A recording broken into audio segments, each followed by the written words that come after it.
A man who dares to waste 1 hour of time has not discovered value of life. ಇದನ್ನ ಹೇಳಿದ್ದು father of evolution Charles Darwin. ಏನ್ ಕಲ್ತ್ರಿ ಇದರಿಂದ?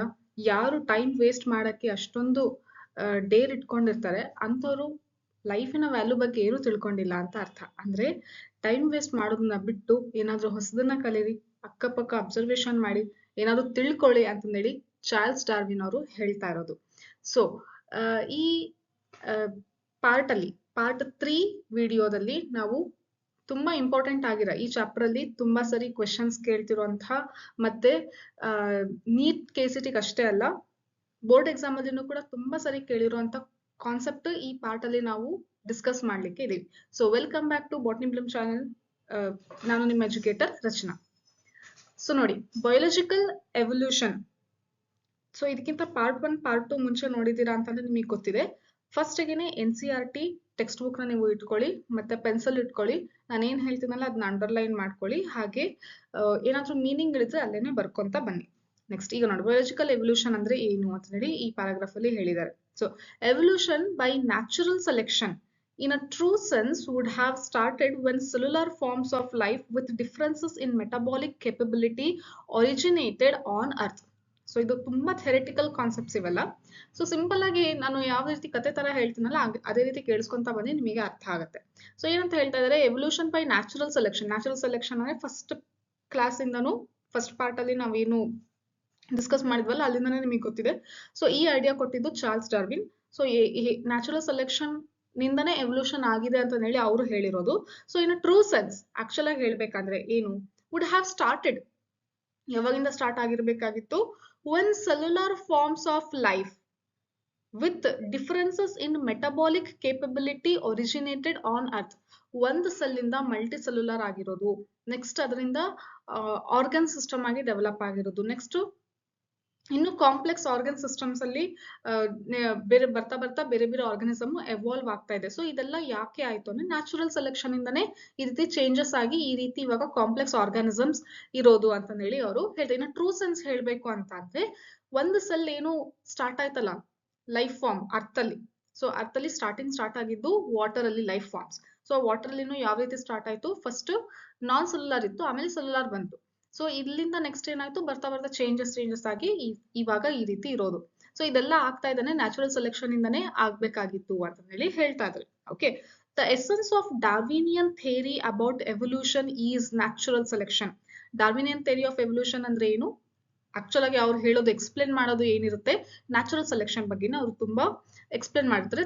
Theoretically explain with experimental proof ಕೂಡ ಅವರು ಹೇಳಿರ್ತಾರೆ. Okay, the rate of appearance of new forms is linked to the life cycle or the life span.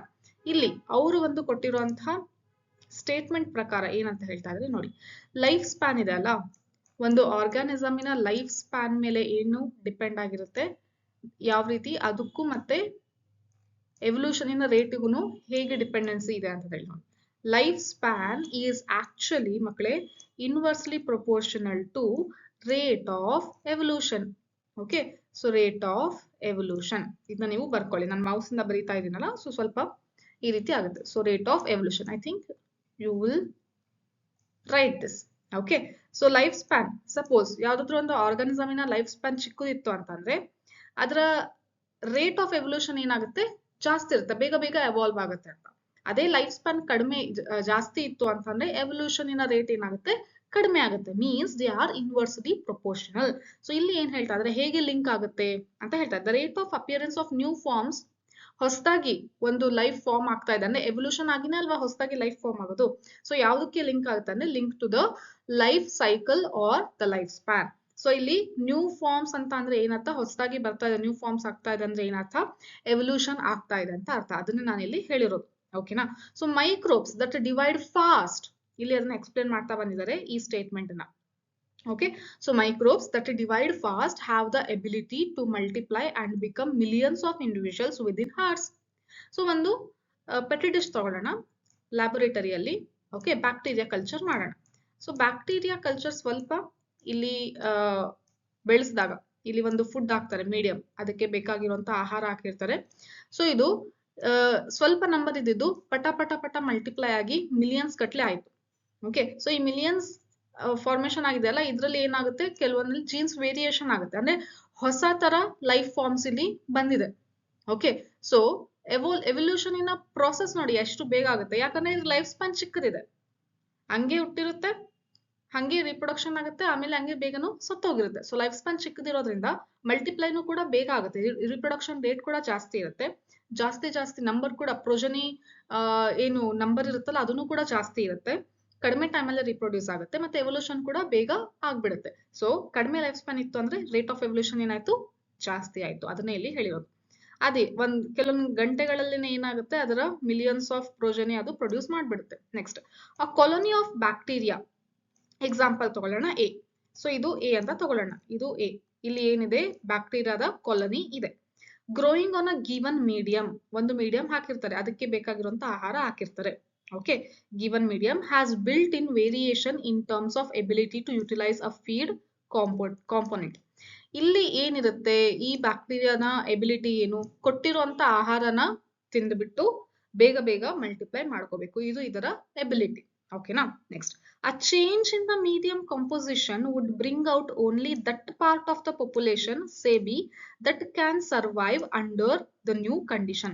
ಈಗ ಏನ್ ಮಾಡ್ತಾರೆ, ಇಲ್ಲಿ ಕೊಟ್ಟಿರುವಂತ ಮೀಡಿಯಂ ನ ಚೇಂಜ್ ಮಾಡ್ತಾರೆ.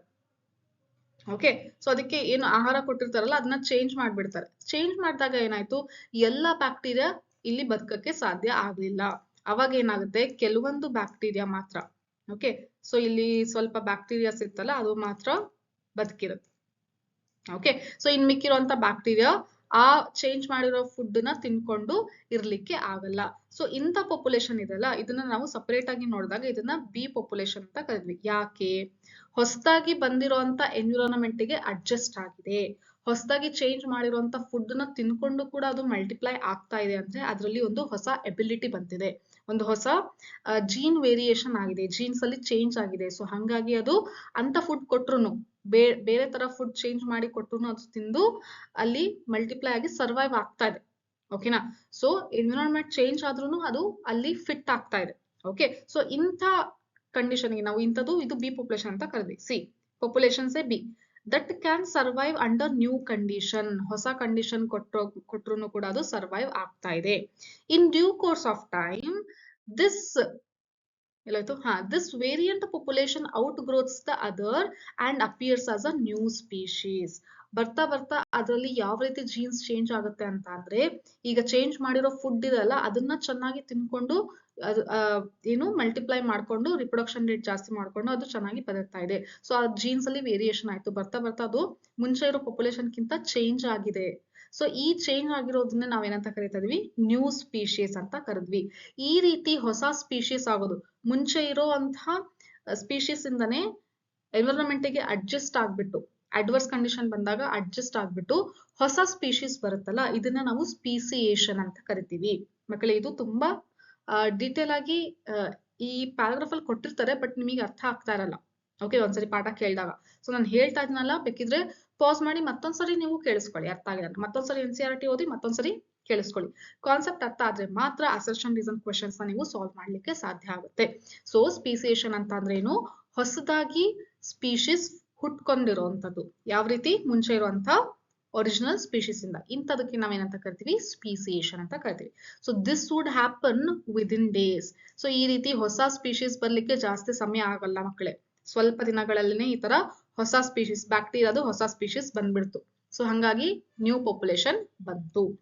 But for the same thing to happen in a fish or fowl would like millions of years as lifespans of these animals are in years.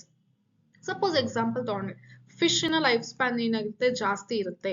Okay, so ಇದರ may be 1-2 ವರ್ಷ, okay, 20 ವರ್ಷ ಆ ತರ ಬದುಕುತ್ತೆ. Okay, so ಈಗ fish ಅಥವಾ foul ಅಂತಂದ್ರೆ ಈಗ normal ಯಾವುದು ಹೆಣ್ಣು, ಓಕೆ, ಕಾಕ್ ಇದನ್ನ ತಗೊಂಡಾಗ ಅಥವಾ ಹ್ಯೂಮನ್ಸ್ ನೇ ತಗೊಳ್ಳಿ. ಸೊ ನಮ್ಮದ್ರಲ್ಲಿ ಏನಾದ್ರೂ ಚೇಂಜಸ್ ಆಗ್ಬೇಕು ಅಂತಂದ್ರೆ ಜೀನ್ಸ್ ಅಲ್ಲಿ ತುಂಬಾ ವರ್ಷಗಳಾಗುತ್ತೆ, ಯಾಕಂದ್ರೆ ಲೈಫ್ ಸ್ಪ್ಯಾನ್ ಜಾಸ್ತಿ ಇರೋದ್ರಿಂದ ರಿಪ್ರೊಡಕ್ಷನ್ ರೇಟ್ ಏನಾಗಿರುತ್ತೆ, ಕಡಿಮೆ ಇರುತ್ತೆ. ಹಂಗಾಗಿ ಇದು ರೇಟ್ ಆಫ್ ಎವಲ್ಯೂಷನ್ ಏನಾಗುತ್ತೆ, ಜಾಸ್ತಿ ಆಗುತ್ತೆ. ಸೊ ಮುಂಚೆ ಇರುವಂತ ಹ್ಯೂಮನ್ಸ್ ಹೇಗೆ ಎವಲ್ಯೂಷನ್ ಆದ್ರಲ್ಲ, ಅವಾಗ ಹೇಗಿದ್ರು ಹ್ಯೂಮನ್ಸ್, ಅವಾಗಿಂತ ಮತ್ತೆ ಇವಾಗ ನಾವು ಏನಿದೀವಲ್ಲ ಹೋಮೋಸೆಪಿಯನ್ಸ್, ಅವಾಗಿನ್ಕಿಂತ ಇವಾಗಿನ ತನಕ ನಾವು ಎಷ್ಟು ಚೇಂಜ್ ಆಗಿದೀವಲ್ಲ, ಇದಕ್ಕೆಲ್ಲ ಮಿಲಿಯನ್ಸ್ ಆಫ್ ಇಯರ್ಸ್ ಬೇಕಾಯ್ತು ಅಂತ ಹೇಳಿದ್ದಾರೆ. Okay, so hence so here we say that fitness of B is better than that of A under new conditions. So ಹೊಸದಾಗಿ ಚೇಂಜ್ ಆಗಿರುವಂತ ಕಂಡೀಷನ್ ಅಲ್ಲಿ ಯಾವ್ದ್ರ ಫಿಟ್ನೆಸ್ ಚೆನ್ನಾಗಿದೆ, ಬಿ ಪಾಪ್ಯುಲೇಷನ್ ಏನ್ ಚೆನ್ನಾಗಿದೆ ಎ ಗಿಂತ. ಎ ಹೊಂದ್ಕೊಂಡಿಲ್ಲ, ಫುಡ್ ಚೇಂಜ್ ಮಾಡಿದ ತಕ್ಷಣ ಅದು ಹೊಂದ್ಕೊಳ್ಳಿಲ್ಲ. ಓಕೆ, ಸೊ ಹಂಗಾಗಿ ಯಾವ್ದ್ರದ್ದು ಚೆನ್ನಾಗಿದೆ, ಬಿ ನ ಫಿಟ್ನೆಸ್ ಚೆನ್ನಾಗಿದೆ. ಸೊ ಬಿ ನ ಫಿಟ್ನೆಸ್ ಚೆನ್ನಾಗಿರೋದಕ್ಕೆ ನೇಚರ್ ಅದನ್ನ ಅಕ್ಸೆಪ್ಟ್ ಮಾಡ್ಕೊಂತು. ಸೊ ಫಿಟ್ನೆಸ್ ಯಾವ್ದು ಸರ್ವೈವಲ್ ಆಗಕ್ಕೆ ಫಿಟ್ ಇದನೋ ಅದು ಮಾತ್ರ ಬದುಕುತ್ತೆ, ಅದು ಮಾತ್ರ ನೆಕ್ಸ್ಟ್ ಪಾಪ್ಯುಲೇಷನ್ ಕಂಟಿನ್ಯೂ ಮಾಡ್ಕೊಂಡು ಹೋಗುತ್ತೆ. So nature selects for fitness ಹೇಳಿದ್ನಲ್ಲ, ಸೊ ನೇಚರ್ ಯಾವ್ದನ್ನ ಸೆಲೆಕ್ಟ್ ಮಾಡ್ಕೊಳ್ಳುತ್ತೆ, ಯಾವ್ದು ಚೇಂಜ್ ಆಗಿರೋ ಕಂಡೀಷನ್ ಅಲ್ಲಿನೂ ಕೂಡ ಚೆನ್ನಾಗಿ ಬದುಕುತ್ತೋ ಅದನ್ನ ಸೆಲೆಕ್ಟ್ ಮಾಡ್ಕೊಳ್ಳುತ್ತೆ. One must remember that so called fitness is, fitness ಅಂದ್ರೆ ಏನು, based on characteristics which are inherited. ಯಾವ ಕ್ಯಾರೆಕ್ಟರ್ ಅದು ಇನ್ಹೆರಿಟ್ ಆಗ್ತಾ ಬರುತ್ತೆ, ಒಂದ್ ಜನರೇಷನ್ ಇಂದ ಒಂದ್ ಜನರೇಷನ್ ಗೆ ಸೇವ್ ಅದು ಪಾಸ್ ಆಗ್ತಾ ಬರುತ್ತೆ, ಇನ್ಹೆರಿಟ್ ಆಗ್ತಾ ಬರುತ್ತಲ್ಲ, ಅಂತದನ್ನ ನಾವು ಫಿಟ್ನೆಸ್ ಅಂತ ಕರಿತೀವಿ. ಈಗ ಎಷ್ಟು ಪಾಪ್ಯುಲೇಷನ್ ಇತ್ತಲ್ಲ, ಬಿ ಪಾಪ್ಯುಲೇಷನ್ ಇತ್ತಲ್ಲ, ಆ ಬಿ ಪಾಪ್ಯುಲೇಷನ್ ನೆಕ್ಸ್ಟ್ ಬದುಕುತ್ತೆ. ಓಕೆ, ಸೊ ಈ ಬದುಕಿರುವಂತ ಬಿ ಪಾಪ್ಯುಲೇಷನ್ ಅಲ್ಲಿ ಏನ್ ಕೆಪಾಸಿಟಿ ಇದೆ ಅಂತ ಅಂದ್ರೆ, ಫುಡ್ ಚೇಂಜ್ ಮಾಡಿದ್ರಲ್ಲ ಅದ್ರಲ್ಲಿನೂ ಕೂಡ ಅಡ್ಜಸ್ಟ್ ಆಗಿ ಚೆನ್ನಾಗಿ ಬದುಕಿದೆ. ಓಕೆ, ಇದು ನೆಕ್ಸ್ಟ್ ರಿಪ್ರೊಡ್ಯೂಸ್ ಮಾಡುತ್ತೆ. ಸೊ ಇದರಿಂದ ಮತ್ತೆ ನೆಕ್ಸ್ಟ್ ಪಾಪ್ಯುಲೇಷನ್ ಬಂತು. ಈ ಎಲ್ಲಾ ಬ್ಯಾಕ್ಟೀರಿಯಾದಲ್ಲಿನೂ ಅಂದ್ರೆ ಇದರಿಂದ ನೆಕ್ಸ್ಟ್ ಬಂದಿರುವಂತ ಪ್ರೋಜನಿ, ಈ ಎಲ್ಲಾ ಬ್ಯಾಕ್ಟೀರಿಯಾದಲ್ಲೂ ಏನ್ ಕ್ಯಾರೆಕ್ಟರ್ ಇನ್ಹೆರಿಟ್ ಆಗಿದೆ, ಚೇಂಜ್ ಆಗಿರೋ ಫುಡ್ ಕಂಡೀಷನ್ ಅಲ್ಲೂ ಕೂಡ ಇದು ಚೆನ್ನಾಗಿ ಬದುಕ್ತಾ ಇದೆ. ಸೊ ನೋಡಿ, ಏನು ಒಂದು ಕ್ಯಾರೆಕ್ಟರ್ ಇನ್ಹೆರಿಟ್ ಆಯ್ತು.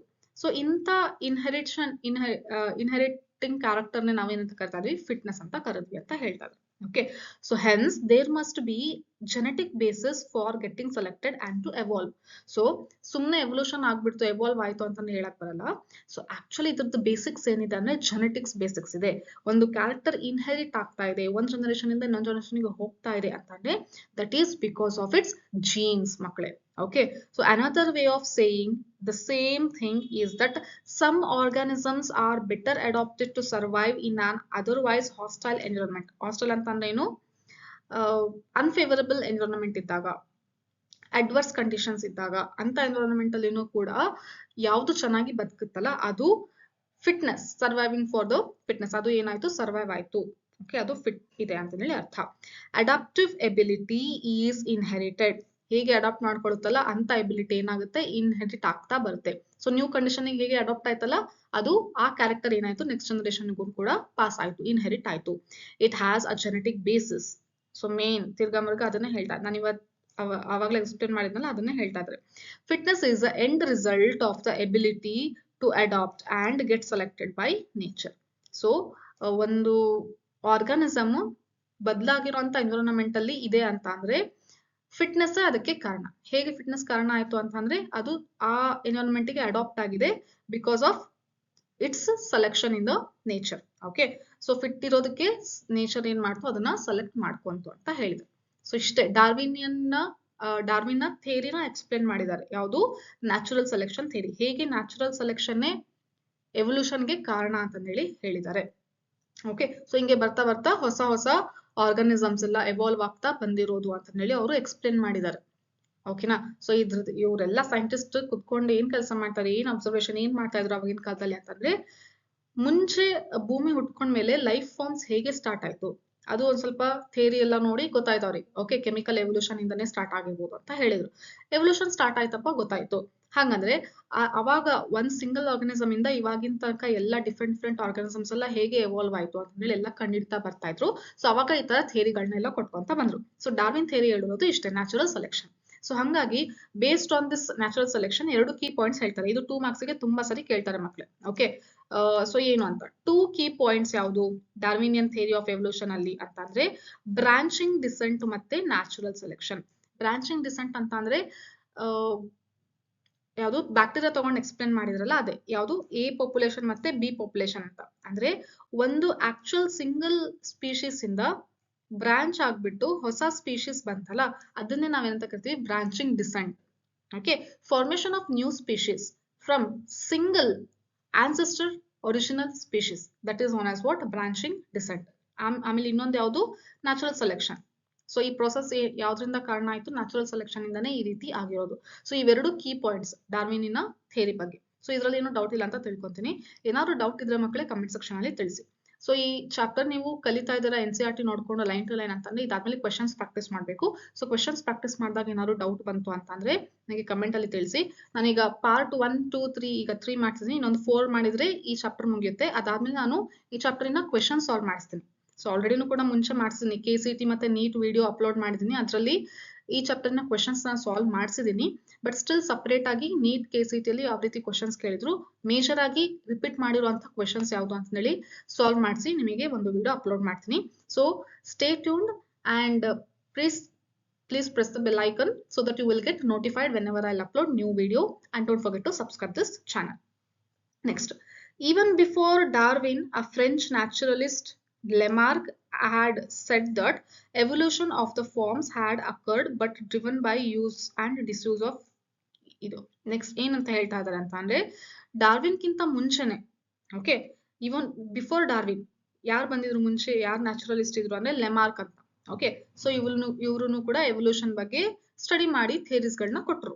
ಓಕೆ, ಈ ಸೆಡ್ ದಟ್ ಅವ್ರು ಏನ್ ಹೇಳಿದ್ರು, evolution of life forms had occurred, okay, but driven by, ಅವ್ರ ಪ್ರಕಾರ ಏನು ನ್ಯಾಚುರಲ್ ಸೆಲೆಕ್ಷನ್ ಅಲ್ಲ, ಯೂಸ್ ಅಂಡ್ ಡಿಸ್ಯೂಸ್ ಥಿಯರಿ ಅಂತ ಹೇಳ್ತಾರೆ. ಸೊ ಏನಂತ ಅಂದ್ರೆ ಅವ್ರು ಹೇಳ್ತಿರೋದು, ಎಕ್ಸಾಂಪಲ್ ಮೇಜರ್ ಆಗಿ ತಗೊಂಡು ಹೇಳಿರೋದು ಯಾವ್ದು ಅಂದ್ರೆ ಜಿರಾಫೆ.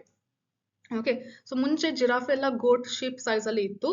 ಅವಾಗ ರಿಸೋರ್ಸ್ ಎಲ್ಲ ಖಾಲಿ ಆಗ್ತಾ ಇತ್ತು, ತಿನ್ಲಿಕ್ಕೆ ಊಟ ಇರ್ತಿರ್ಲಿಲ್ಲ. ಸೊ ಹಂಗಾಗಿ ಜಿರಾಫೆ ಏನ್ ಮಾಡ್ತು, ಬರ್ತಾ ಬರ್ತಾ ಹೈಟ್ ಅಲ್ಲಿ ಇರುವಂತ ಟ್ರೀಸ್ ನ ತಿನ್ಲಿಕ್ಕೆ ಸ್ಟಾರ್ಟ್ ಆಯ್ತು. ಬರೀ ಎಲ್ಲಾ ಮೇವು ಹುಲ್ಲುಗಳನ್ನೆಲ್ಲ ತಿನ್ಕೊಂತ ಇದ್ರೆ ಖಾಲಿ ಆಗ್ಬಿಡುತ್ತಲ್ಲ. ಈಗ ಜಿರಾಫೆ ತಿನ್ನಕ್ ಏನಿರ್ಲಿಲ್ಲ.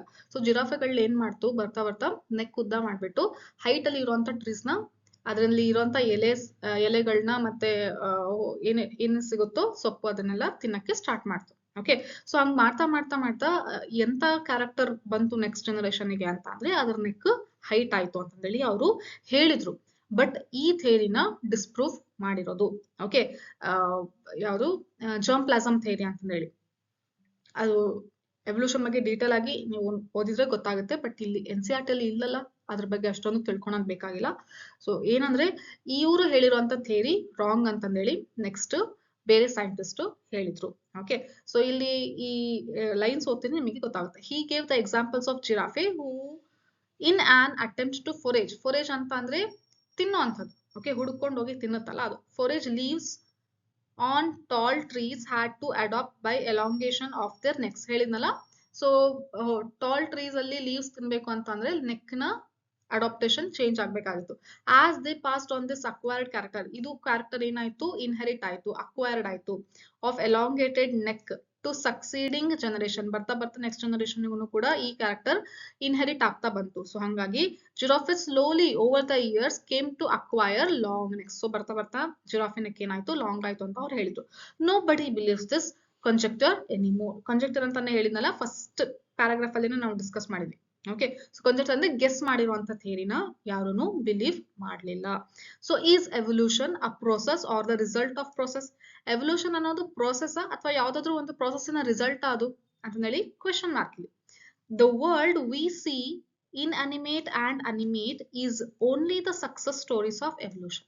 ನಾವ್ ಇವಾಗ ಏನು ನೋಡ್ತಾ ಇದೀವಲ್ಲ ವರ್ಲ್ಡ್ ಅಲ್ಲಿ, ಇನ್ಅನಿಮೇಟ್ ಅಂತಂದ್ರೆ ನಾನ್ ಲಿವಿಂಗ್, ಓಕೆ, ಅನಿಮೇಟ್ ಅಂತಂದ್ರೆ ಲಿವಿಂಗ್ ಥಿಂಗ್ಸ್. ಇದೆಲ್ಲ ಏನು ಒಂದು ಎವಲ್ಯೂಷನ್ ಇನ ಸಕ್ಸಸ್ ಸ್ಟೋರಿ ಮೇಲೆ ನಾವು ನೋಡ್ತಾ ಇರೋದು. When we describe the story of this world, ನಾವ್ ಯಾವಾಗಾದ್ರೂ ಈ ವರ್ಲ್ಡ್ ನ ಸ್ಟೋರಿನ ಡಿಸ್ಕ್ರೈಬ್ ಮಾಡ್ಬೇಕು ಅಂತ ಅಂದ್ರೆ we describe evolution as a process. ಈಗ ಈ ಹೋಲ್ ಭೂಮಿ ಹೇಗಿದೆ, ಹೇಗೆ ಸೃಷ್ಟಿ ಆಗಿತ್ತು ಅಂದ್ರೆ ನಾವೇನಂತ ಹೇಳ್ತೀವಿ, ಎವಲ್ಯೂಷನ್ ಇಂದ ಬರ್ತಾ ಬರ್ತಾ ಚೇಂಜ್ ಆಗಿ ಇವಾಗ ಈ ರೀತಿ ಆಗಿದೆ ಅಪ್ಪ ಅಂತ ಹೇಳ್ತೀವಿ. Okay, on the other hand when we describe the story of life on earth, ಭೂಮಿಯಲ್ಲಿ ಈ ಭೂಮಿ ಯಾವ ರೀತಿ ಸೃಷ್ಟಿ ಆಗಿದೆ ಅಂತ ಕೇಳಿದಾಗ ಎವಲ್ಯೂಷನ್ ಅಂತ ಹೇಳಿದ್ವಿ. ಆದ್ರೆ ಭೂಮಿ ಮೇಲೆ ಜೀವ ಇರುವಂತಹ ಆರ್ಗಾನಿಸಮ್ಸ್, ಜೀವಿಗಳು ಹೇಗೆ ಬಂತು ಅಂತ ಏನಾದ್ರೂ ಹೇಳೋದಾದ್ರೆ we treat evolution as a consequence of a process called natural selection. ನಾವ್ ಇವಾಗ ಏನಂತ ಹೇಳ್ತೀವಿ, ಎವಲ್ಯೂಷನ್ ಆಗಿರೋದೇ ನ್ಯಾಚುರಲ್ ಸೆಲೆಕ್ಷನ್ ಪ್ರೋಸೆಸ್ ಇಂದ ಅಂತ ಹೇಳ್ತಾ ಇರೋದು. We are still not very clear whether to regard evolution and natural selection as processes or end result of unknown processes. So ಎರಡು ಕಾನ್ಸಿಕ್ವೆನ್ಸ್ ಇದೆ ಅಪ್ಪ ಈಗ. ಒಂದೇನು, ಈ ಭೂಮಿ ಹೇಗೆ ಸೃಷ್ಟಿಯಾಗಿದೆ ಅಂತ ಅಂದ್ರೆ ಏನಂತ ಹೇಳ್ತಾರೆ, ಎವಲ್ಯೂಷನ್ ಇಂದ ಆಗಿದೆ ಅಂತ ಹೇಳ್ತಾರೆ. ಭೂಮಿ ಮೇಲೆ ಜೀವಿಗಳು ಹೆಂಗ್ ಬಂತು ಅಂತಂದ್ರೆ ನ್ಯಾಚುರಲ್ ಪ್ರೊಸೆಸ್ ಆಗಿ ಎವಲ್ಯೂಷನ್ ಆಗಿ ಬಂತು ಅಂತ ಹೇಳ್ತೀವಿ. ಸೊ ಎವಲ್ಯೂಷನ್ ಮತ್ತೆ ನ್ಯಾಚುರಲ್ ಸೆಲೆಕ್ಷನ್ ಅನ್ನೋದು ಎರಡು ಪ್ರಾಸೆಸ್ ಇದೆ ಅಲ್ಲ, ಇದು ಸಪರೇಟ್ ಎರಡು ಪ್ರಾಸೆಸ್ ಅಥವಾ ಬೇರೆ ಒಂದು ಪ್ರಾಸೆಸ್ನ ಒಂದು ಎಂಡ್ ಪ್ರಾಡಕ್ಟ್ ಅಂತ ಹೇಳಿ ಇನ್ನೂ ಯಾರಿಗೂ ಗೊತ್ತಿಲ್ಲ. ಓಕೆ, ಸೊ ಅದನ್ನೇ ಅವರು ಇಲ್ಲಿ ಹೇಳಿರೋದು. ಸೊ ಆಕ್ಚುಲ್ ಆಗಿ ಹೇಳ್ಬೇಕಂತ ಅಂದ್ರೆ ಏನಾಗುತ್ತೆ, ಎವಲ್ಯೂಷನ್ ಇನ ಒಂದು ಪಾರ್ಟ್ ನ್ಯಾಚುರಲ್ ಸೆಲೆಕ್ಷನ್ ಅಂತ ಹೇಳ್ಬೇಕಾಗುತ್ತೆ. ಯಾಕಂದ್ರೆ ಎವಲ್ಯೂಷನ್ ಆಗ್ತಾ ಇದೆ ಅಂತಂದ್ರೆ ಅಲ್ಲಿ ನ್ಯಾಚುರಲ್ ಸೆಲೆಕ್ಷನ್ ಇಂದ ಆಗಿರೋದು ಅಂತ ಹೇಳಿ ಹೇಳೋದು. Okay, so this is the thing. Then it is possible that the work of Thomas Malthus on populations influenced Darwin.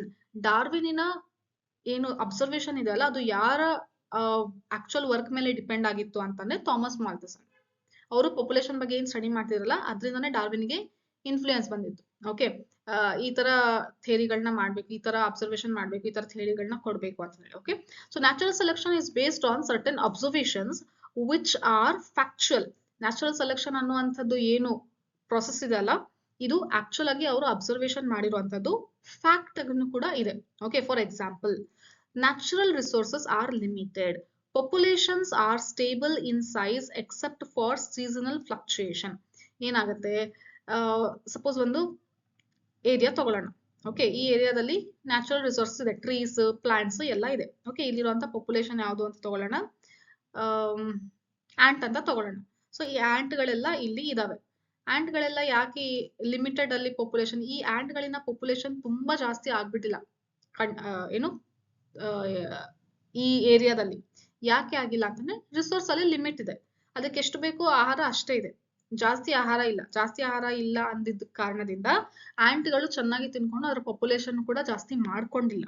Okay, so resource ಏನಾಗುತ್ತೆ, ರಿಸೋರ್ಸ್ ಅಂತಂದ್ರೆ ಆಹಾರ, ಅದಕ್ಕೆ ಬೇಕಾಗಿರುವಂತದ್ದು ಏನ್ ಡಿಪೆಂಡ್ ಆಗಿರುತ್ತಲ್ಲ ಅದು, not only thing are the habitat completely. Okay, so ಅದು ಹೇಗೆ ಇರುತ್ತಲ್ಲ environment, ಅದನ್ನು ಕೂಡ ಡಿಪೆಂಡ್ ಆಗುತ್ತೆ. ಸೊ ರಿಸೋರ್ಸ್ ಏನಾಗುತ್ತೆ, ಲಿಮಿಟೆಡ್ ಇರುತ್ತೆ, ಇಷ್ಟು ಲಿಮಿಟ್ ಅಂತ ಇರುತ್ತೆ. ಅದಕ್ಕೇನೆ ಆ ಪಾಪ್ಯುಲೇಷನ್ ಏನಾಗಲ್ಲ, ತುಂಬಾ ಓವರ್ ಗ್ರೋ ಆಗೋದಿಲ್ಲ. So members of a population vary in characteristics. ಏನು ಇಲ್ಲಿ ಹೇಳ್ತೀನಲ್ಲ, limited populations are stable. So ಹಂಗಾಗಿ ಆ ಪಾಪ್ಯುಲೇಷನ್ ಏನಾಗಿದೆ, ಸ್ಟೇಬಲ್ ಇದೆ in size except for seasonal fluctuation. ಕೆಲವೊಂದ್ಸಲ ಏನಾದ್ರು ಸೀಸನಲ್ಲಿ ಫ್ಲಕ್ಚುಯೇಷನ್ ಆದಾಗ ಪಾಪ್ಯುಲೇಷನ್ ರೇಟ್ ಜಾಸ್ತಿ ಅಥವಾ ಕಡಿಮೆ ಆಗ್ಬೋದು, ಬಟ್ ಆಕ್ಚುಲ್ ಆಗಿ ಮೆಜಾರಿಟಿ ಟೈಮ್ ಅಲ್ಲಿ ನೋಡಿದಾಗ ಏನಿರುತ್ತೆ, ಸ್ಟೇಬಲ್ ಆಗಿ ಇರುತ್ತೆ ಅಂತ ಹೇಳ್ತಾ ಇದ್ದಾರೆ. Members of a population vary in characteristics. In fact no two individuals are alike even though they look superficially similar. Most of variations are inherited. Okay, so ಏನಂತ ಹೇಳ್ತಾ ಇದ್ದಾರೆ, ಪಾಪ್ಯುಲೇಷನ್ ಅಲ್ಲಿನೂ ಕೂಡ ಒಂದು ಆರ್ಗಾನಿಸಮ್ ಇನ್ನೊಂದು ತರ ಇರೋದಿಲ್ಲ. ಸಪೋಸ್ ಈಗ ಹ್ಯೂಮನ್ಸ್ ನೇ ತಗೊಳ್ಳೋಣ, ಹ್ಯೂಮನ್ ಪಾಪ್ಯುಲೇಷನ್ ತಗೊಳ್ಳೋಣ. ಹ್ಯೂಮನ್ ಪಾಪ್ಯುಲೇಷನ್ ಅಲ್ಲಿ ಒಬ್ರು ತರ ಇನ್ನೊಬ್ರು ಇರೋದಿಲ್ಲ. ನೋಡ್ಲಿಕ್ಕೆ ಹೊರಗಡೆಯಿಂದ ಇಬ್ರು ಸೇಮ್ ಇದ್ರೂನು ಅವರಲ್ಲಿ ಜೀನ್ಸ್ ಅಲ್ಲಿ ಡಿಫರೆನ್ಸ್ ಆಗಿರುತ್ತೆ. ಯಾಕೆ ಅಂದ್ರೆ ವೇರಿಯೇಷನ್ ಆಗಿರೋದ್ರಿಂದ ಕ್ಯಾರೆಕ್ಟರ್ ಏನಾಗುತ್ತೆ, ಇನ್ಹೆರಿಟ್ ಆಗ್ತಾ ಬರ್ತಾ ಇರುತ್ತೆ ಅಂತ ಹೇಳಿದ್ರು. The fact that theoretically population size will grow exponentially if everybody reproduced maximally. This fact can be seen in growing bacterial population and the fact that population sizes in really are limited. Okay, suppose ಒಂದು again ನಾವು example ತಗೊಳ್ಳಕ್ಕೆ ಏನ್ ಮಾಡೋಣ, ಒಂದು ಪೆಟ್ಟಿ dish ಅಲ್ಲಿ ಊಟ ಹಾಕೋಣ, ಊಟ ಹಾಕಿ ಬ್ಯಾಕ್ಟೀರಿಯಾನ grow ಮಾಡಕ್ಕೆ ಬಿಡೋಣ. ಊಟ ಏನೋ ಚೆನ್ನಾಗಿದೆ, ಸಂಪಾಗಿದೆ ಊಟ, ಓಕೆ, ತುಂಬಾ ಜಾಸ್ತಿನೇ ಇದೆ. ಸೊ ಹಂಗಾಗಿ ಬ್ಯಾಕ್ಟೀರಿಯಾ ಏನಾಯ್ತು, ಸ್ವಲ್ಪ ಟೈಮ್ ಅಲ್ಲಿನೇ ಇದ್ರ ಬ್ಯಾಕ್ಟೀರಿಯಾ ಪಾಪ್ಯುಲೇಷನ್ ಏನಾಯ್ತು, ಮಲ್ಟಿಪ್ಲೈ ಆಗ್ಬಿಟ್ಟು ತುಂಬಾ ಜಾಸ್ತಿ ಆಗ್ಬಿಡ್ತು. ಓಕೆ, ಸೊ ಪಾಪ್ಯುಲೇಷನ್ ಇನ ರೇಟ್ ಜಾಸ್ತಿ ಆಯ್ತು, ಯಾಕಂದ್ರೆ ಅಲ್ಲಿ ರಿಸೋರ್ಸ್ ಏನಾಗಿದೆ, ಓಕೆ, ಊಟ ಏನಿದೆ ಚೆನ್ನಾಗಿ ಇದೆ ಅಂತ ಹೇಳಿ ಅರ್ಥ. ಓಕೆ, ಅಂದ್ರೆ ಏನಂತ ಹೇಳ್ತಾ ಇದ್ರೆ, ರೀಪ್ರೊಡ್ಯೂಸ್ ರೇಟ್ ಜಾಸ್ತಿ ಆಗ್ಬಿಟ್ರೆ, ಎಲ್ಲಾ ರಿಸೋರ್ಸು ಚೆನ್ನಾಗಿದ್ದು ರೀಪ್ರೊಡ್ಯೂಸ್ ರೇಟ್ ಜಾಸ್ತಿ ಆಗ್ಬಿಟ್ರೆ ಆ ಪಾಪ್ಯುಲೇಷನ್ ಲಿಮಿಟ್ ಅಲ್ಲಿ ಇರೋದಿಲ್ಲ, ಓವರ್ ಗ್ರೋ ಆಗ್ಬಿಡತ್ತೆ. ಓಕೆ, ಅದನ್ನ ಹೇಳ್ತಾರೆ. ಬಟ್ ಅದಕ್ಕೇನೆ ಹೇಳ್ತಿರೋದು, ನೇಚರ್ ಅಲ್ಲಿ ಆ ರೀತಿ ಯಾವ್ದನ್ನು ಓವರ್ ಗ್ರೋ ಆಗ್ಲಿಕ್ಕೆ ಸಾಧ್ಯ ಇಲ್ಲ. ಯಾಕಂದ್ರೆ ಕಾಂಪಿಟೇಷನ್ ಅನ್ನೋವಂಥದ್ದು ಒಂದು ಕಾನ್ಸೆಪ್ಟ್ ಇದೆ. ಪಾಪ್ಯುಲೇಷನ್ ಅಲ್ಲಿನೇ ಕಾಂಪಿಟೇಷನ್ ಇರುತ್ತೆ, ಅದಾಯ್ತಾ. ಇಂಟರ್ ಸ್ಪೆಸಿಫಿಕ್, ಆಮೇಲೆ inter species. Okay, intra specific competition, inter specific, intra specific competition ಇರುತ್ತೆ. ಓಕೆ, ಇಂಟ್ರಾ ಸ್ಪೆಸಿಫಿಕ್ ಕಾಂಪಿಟೇಷನ್ ಅಂತಂದ್ರೆ ಒಂದು ಪಾಪ್ಯುಲೇಷನ್ ಅಲ್ಲಿನೇ ಕಾಂಪಿಟೇಷನ್ ಇರೋದು. ಆಂಟ್ಸ್ ಅಲ್ಲಿನೇ ಕಾಂಪಿಟೇಷನ್ ಇರುತ್ತೆ. ಓಕೆನಾ, ಅದಾದ್ಮೇಲೆ ಆಂಟ್ಸ್ ಮತ್ತೆ ಬೀಟಲ್ಸ್ ಅಲ್ಲಿ ಕಾಂಪಿಟೇಷನ್ ಇರುತ್ತೆ. ಓಕೆ, ಈ ರೀತಿ ಏನು ಕಾಂಪಿಟೇಷನ್ ಇರೋದ್ರಿಂದ, ಒಂದು ಪ್ಲಾಂಟ್ ಇತ್ತು ಅಂತಂದ್ರೆ, ಒಂದು ಫ್ರೂಟ್ ಇತ್ತು ಅಂತಂದ್ರೆ ಅದನ್ನ ತಿನ್ಲಿಕ್ಕೆ ಎಷ್ಟು ತರ ಆರ್ಗಾನಿಸಮ್ಸ್ ಬರುತ್ತೆ ನೀವು ನೋಡಿದೀರಾ. ಗೊತ್ತಾಗ್ತಿದೆನಾ? ಸೊ ಅಂತ ಅಂದ್ರೆ ಒಂದು ರಿಸೋರ್ಸ್ ಇತ್ತು ಅಂದ್ರೆ ಅದಕ್ಕೆ ಡಿಪೆಂಡ್ ಆಗಿರೋದು ಬೇರೆ ಬೇರೆ ಆರ್ಗನಿಸಮ್ಸ್ ಇರುತ್ತೆ, ಅದೆಲ್ಲ ಕಾಂಪಿಟೇಟ್ ಮಾಡ್ತಾ ಇರುತ್ತೆ. ಸೊ ಹಂಗಾಗಿ ಒಂದಕ್ಕೊಂದು ಬ್ಯಾಲೆನ್ಸ್ ಆಗಿ ಇಲ್ಲಿ ಇರುವಂತದ್ದು, ಯಾವುದು ಪಾಪ್ಯುಲೇಷನ್ ಕೂಡ ಓವರ್ ಗ್ರೋ ಆಗೋದಿಲ್ಲ ಅಂತ ಹೇಳ್ತಾ ಇದ್ದಾರೆ. ಸೊ ನಾವು ನ್ಯಾಚುರಲ್ ಆಗಿ, ಇದು ಬ್ಯಾಕ್ಟೀರಿಯಾದ ಎಕ್ಸಾಂಪಲ್ ತಗೊಂಡಿರೋದು. ಅದೇ ರೀತಿ ಹೊರಗಡೆ ನ್ಯಾಚುರಲ್ ಆಗಿ ನೋಡಿದಾಗ, ನೇಚರಲ್ಲಿ ನೋಡಿದಾಗ ಏನಾಗುತ್ತೆ, ರಿಸೋರ್ಸ್ ಲಿಮಿಟೆಡ್ ಇರೋ ಕಾರಣದಿಂದ, ಓಕೆ, ನ್ಯಾಚುರಲ್ ಆಗಿ ಹಾಗೆ ಇರೋದ್ರಿಂದ, ಕಾಂಪಿಟೇಷನ್ ಎಕ್ಸಿಸ್ಟ್ ಆಗೋದ್ರಿಂದ ಯಾವುದನ್ನು ಕೂಡ ಓವರ್ ಗ್ರೋತ್ ಆಗೋದಿಲ್ಲ. Okay, so resources limited means there that had been competition for resources. ಇದನ್ನ ಹೇಳ್ತಿರೋದು, ರಿಸೋರ್ಸ್ಗೆ ಏನಿದೆ, ಕಾಂಪಿಟೇಷನ್ ಇದೆ. Only some survived and grew at the cost of others that could not flourish. ಯಾವ್ದು ಸರ್ವೈವ್ ಆಗ್ತಿದೆ ಅದು ಯಾವ್ದ್ರ ಮೇಲಿಂದ ಡಿಪೆಂಡ್ ಆಗಿದೆ, ಯಾವ್ದು ಸರ್ವೈವ್ ಆಗಿಲ್ಲಲ್ಲ ಅದ್ರ ಮೇಲೆ ಇದು ಸರ್ವೈವ್ ಆಗ್ತದೆ. ಅಂದ್ರೆ ಸಪೋಸ್ ಈಗ ಒಂದು ಆಪಲ್ ತಗೊಳ್ಳೋಣ, ಆ ಆಪಲ್ಗೆ 2 ತರ ಆರ್ಗನಿಸಮ್ಸ್ ಬರ್ತಿದೆ. ಒಂದು ನೊಣ ಬರ್ತಿದೆ, ಇನ್ನೊಂದು ಯಾವುದು ನೊರ್ಜು ಬರ್ತಿದೆ. ಓಕೆ, ಸೊ ಇವೆರಡೂನು ತಿನ್ಲಿಕ್ಕೆ ಟ್ರೈ ಮಾಡ್ತಾ ಇದೆ. ಓಕೆ, ಸೊ ಇಲ್ಲಿ ಯಾವ್ದು ಚೆನ್ನಾಗಿ ತಿಂದಿರುತ್ತೆ ಅಲ್ವಾ, ಯಾವ್ದು ಚೆನ್ನಾಗಿ ತಿನ್ಲಿಕ್ಕೆ ಆಗುತ್ತೆ ಆ ಪಾಪ್ಯುಲೇಷನ್ ಮಾತ್ರ ಉಳ್ಕೊಳುತ್ತೆ. ಅಂದ್ರೆ ಆ ಪಾಪ್ಯುಲೇಷನ್ ನೊರ್ಜಿಗೆ ಕಾಂಪಿಟೇಷನ್ ಮಾಡ್ತಾ ಇರುತ್ತಲ್ವಾ. ಸೊ ಈ ನೊರ್ಜು ಏನಾಗುತ್ತೆ, ಈ ನೊರ್ಜು ಸರಿಯಾಗಿ ತಿನ್ನಕ್ ಆಗಿಲ್ಲ ಅಂತಾನೆ ನೊಣಗಳು ಬದುಕಿರಕ್ಕೆ ಸಾಧ್ಯ ಆಗಿರೋದು. ಓಕೆ, ಸೊ ಯಾವುದು ಇನ್ನೊಂದ್ರ ಮೇಲೆ ಕಾಂಪಿಟೇಷನ್ ಮಾಡಿ ಗೆಲ್ಲುತ್ತಲ್ಲ ಅದು ನೇಚರಲ್ಲಿ ಫಿಟ್ ಆಗಿರುತ್ತೆ ಅಂತ ಹೇಳ್ತಾ ಇದ್ದಾರೆ. The novelty and brilliant insight of Darwin was this. He asserted that variations which are heritable and which make resource utilization better for few, okay, adapted to habitat better, will enable only those to reproduce and leave more progeny. So ಇಲ್ಲಿ ಈ point ಇದೆಲ್ಲ ತುಂಬಾ ತುಂಬಾ important, ಇಲ್ಲಿಂದ ಇಲ್ಲಿ. Okay, so ಇದನ್ನ ನೀವು ಏನ್ ಮಾಡ್ತೀರಾ, ಅಂಡರ್ಲೈನ್ ಮಾಡ್ಕೊತೀರಾ. Got it? ಸೊ ಏನ್ ಹೇಳ್ತಾರೆ, ಡಾರ್ವಿನ್ನ ಅಬ್ಸರ್ವೇಷನ್ ತುಂಬಾ ಬ್ರಿಲಿಯಂಟ್ ಆಗಿದೆ, ತುಂಬಾ ಜಾಣತನದಿಂದ ಅವರು ಏನಂತ ಹೇಳಿದ್ದಾರೆ, ಈ ಸ್ಟೇಟ್ಮೆಂಟ್ ನ ಕೊಟ್ಟಿದ್ದಾರೆ. ಏನಂತ ಹೇಳಿದ್ದಾರೆ, he asserted that variations which are heritable and which make resources utilization. ಯಾವ ವೇರಿಯೇಷನ್ ಹೆರಿಟಬಲ್ ಇದೆ, ಹೆರಿಟಬಲ್ ಅಂತ ಅಂದ್ರೆ ಒಂದ್ ಜನರೇಷನ್ ಇಂದ ಇನ್ನೊಂದ್ ಜನರೇಷನ್ ಗೆ ಪಾಸ್ ಆಗುತ್ತಲ್ಲ ಅಂತದ್ದು ವೇರಿಯೇಷನ್. ಓಕೆ, ಆಮೇಲೆ ಆ ವೇರಿಯೇಷನ್ ಹೆಂಗಿರುತ್ತೆ ಅಂತಂದ್ರೆ ಹೊಸ ಎನ್ವಿರಾನ್ಮೆಂಟಲ್ ಇನ್ನೂ ಕೂಡ ಚೆನ್ನಾಗಿ ಅಡ್ಜಸ್ಟ್ ಆಗುವಂತದ್ದು ಇರುತ್ತೆ, ರಿಸೋರ್ಸ್ ನ ಚೆನ್ನಾಗಿ ಯುಟಿಲೈಸೇಷನ್ ಮಾಡ್ಕೊಳ್ಳುವಂತ ಕೆಪಾಸಿಟಿ ಅದಕ್ಕೆ ಇರುತ್ತೆ. ಅಂತವು ಮಾತ್ರ ನೆಕ್ಸ್ಟ್ ಬದುಕಲಿಕ್ಕೆ ಸಾಧ್ಯ ಇದೆ. ಇನ್ನು ಯಾವ್ದು ರಿಸೋರ್ಸ್ ನ ತಗೊಳ್ಳಿಕ್ಕೆ ಸಾಧ್ಯ ಇಲ್ಲ, ಅಲ್ಲಿರುವಂತ ರಿಸೋರ್ಸ್ ನ ಚೆನ್ನಾಗಿ ಯುಟಿಲೈಸ್ ಮಾಡ್ಕೊಳ್ಳಕ್ಕೆ ಸಾಧ್ಯ ಇಲ್ಲ, ಅಂತವು ಎಲಿಮಿನೇಟ್ ಆಗ್ತವೆ ಅಂತ ಹೇಳ್ತಾ ಇದ್ದಾರೆ. ಸೊ ಯಾವ್ದು ಬದುಕುತ್ತಲ್ಲ, ಯಾವ್ದು ಉಳ್ಕೊಳ್ಳುತ್ತಲ್ಲ ಅದೇ ನೆಕ್ಸ್ಟ್ ಪ್ರೋಜನಿ, ಅದರ ಪ್ರೋಜನಿ ಜಾಸ್ತಿ ನಂಬರ್ ಅಲ್ಲಿ ಪ್ರೊಡ್ಯೂಸ್ ಮಾಡ್ಲಿಕ್ಕೆ ಸಾಧ್ಯ ಇರುತ್ತೆ ಅಂತ ಹೇಳಿದ್ದಾರೆ. Okay, will enable only those two reproduce and leave more progeny. Okay, ಅದೇ ಆಗ್ಲೇ ಬ್ಯಾಕ್ಟೀರಿಯಾದ ಎಕ್ಸಾಂಪಲ್ ತಗೊಂಡ್ವಲ್ಲ, ಅದು ಮೀಡಿಯಂ ಚೇಂಜ್ ಮಾಡಿದ ತಕ್ಷಣ ಸ್ವಲ್ಪ ಬ್ಯಾಕ್ಟೀರಿಯಾ ಮಾತ್ರ ಅದನ್ನ ಯುಟಿಲೈಸ್ ಮಾಡ್ಕೊಂಡು ಇತ್ತು. ಆ ಬ್ಯಾಕ್ಟೀರಿಯಾ ನೆಕ್ಸ್ಟ್ ಏನ್ ಮಾಡುತ್ತೆ, ರಿಪ್ರೊಡ್ಯೂಸ್ ಮಾಡುತ್ತೆ, ನೆಕ್ಸ್ಟ್ ಅದರ ಪಾಪ್ಯುಲೇಷನ್ ಇನ್ಕ್ರೀಸ್ ಮಾಡ್ಕೊಳ್ಳುತ್ತೆ. ಅದರ ಜನರೇಷನ್ ಬರ್ತಾ ಬರ್ತಾ ಬರ್ತಾ ಅದರ ನೆಕ್ಸ್ಟ್ ಜನರೇಷನ್, ಅದರ ನೆಕ್ಸ್ಟ್ ಜನರೇಷನ್, ಅದರ ನೆಕ್ಸ್ಟ್ ಜನರೇಷನ್, ಈ ತರ ಮಾಡ್ತಾ ಮಾಡ್ತಾ ಅದ್ರ ಪಾಪ್ಯುಲೇಷನ್ ಏನ್ ಮಾಡ್ಕೊಂತು, ಜಾಸ್ತಿ ಮಾಡ್ಕೊಂತು. ಸೊ ಯಾವ್ದು ಬೆಟರ್ ಅಡಾಪ್ಟ್ ಆಗುತ್ತೆ, ಯಾವುದು ನೇಚರಲ್ಲಿ ಚೇಂಜ್ ಆಗಿರೋದನ್ನ ಅಡಾಪ್ಟ್ ಮಾಡ್ಕೊಂಡು ಆ ಕ್ಯಾರೆಕ್ಟರ್ ನ ನೆಕ್ಸ್ಟ್ ಜನರೇಷನ್ಗೆ ಪಾಸ್ ಮಾಡ್ತಾ ಬರುತ್ತೆ, ಅದು ಮಾತ್ರ ಚೆನ್ನಾಗಿ ರಿಪ್ರೊಡ್ಯೂಸ್ ಮಾಡಿ ಅದರ ಪ್ರೋಜನಿ ನಂಬರ್ ನ ಜಾಸ್ತಿ ಮಾಡಿ ಬದುಕಿರ್ಲಿಕ್ಕೆ ಸಾಧ್ಯ ಇದೆ ಅಂತ ಹೇಳಿರೋದು. Hence for a period of time over many generation survivors will leave more progeny and there would be change in population characteristic and hence new forms appear to arise. So ಹಿಂಗ್ ಬರ್ತಾ ಬರ್ತಾ ಯಾವ್ದು ಚೆನ್ನಾಗಿ ಅಡಾಪ್ಟ್ ಆಗಿದೆ ಅಲ್ಲ ಅದ್ರದ್ದು population ಜಾಸ್ತಿ ಆಗ್ಬಿಡುತ್ತೆ.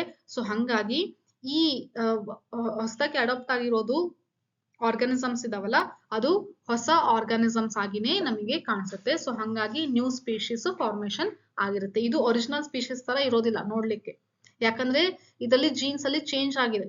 ಯಾಕೆ ಚೇಂಜ್ ಆಗಿದೆ ಅಂದ್ರೆ ಇದು ಹೊಸ ಎನ್ವಿರಾನ್ಮೆಂಟ್ ಗೆ ಅಡ್ಜಸ್ಟ್ ಆಗೋ ತರ ಇದೆ. ಸೊ ಹಂಗಾಗಿ ಇದರಲ್ಲಿ ಬದಲಾವಣೆಗಳನ್ನ ನಾವು ನೋಡ್ತೀವಿ. ಸೊ ಹಂಗಾಗಿ ಹೊಸ ಸ್ಪೀಶೀಸ್ ಬಂತು, ಹಿಂಗಾಗಿ ಬರ್ತಾ ಬರ್ತಾ ಎವಲ್ಯೂಷನ್ ಆಯ್ತು ಅಂತ ಹೇಳಿ ಅವರು ಹೇಳಿರೋದು, ಯಾರು, Darwin. Okay, next mechanism of evolution. Evolution mechanism ಏನಿದೆ ಅಂತ ನೋಡಕ್ ಬಂದ್ರೆ ಇಲ್ಲಿ ಬೇರೆ ಬೇರೆ ಸೈಂಟಿಸ್ಟ್ ಏನ್ ಹೇಳ್ತಾರೆ ಅಂತ ಹೇಳಿ ಇಲ್ಲಿ ಎಕ್ಸ್ಪ್ಲೇನ್ ಮಾಡಿದ್ದಾರೆ.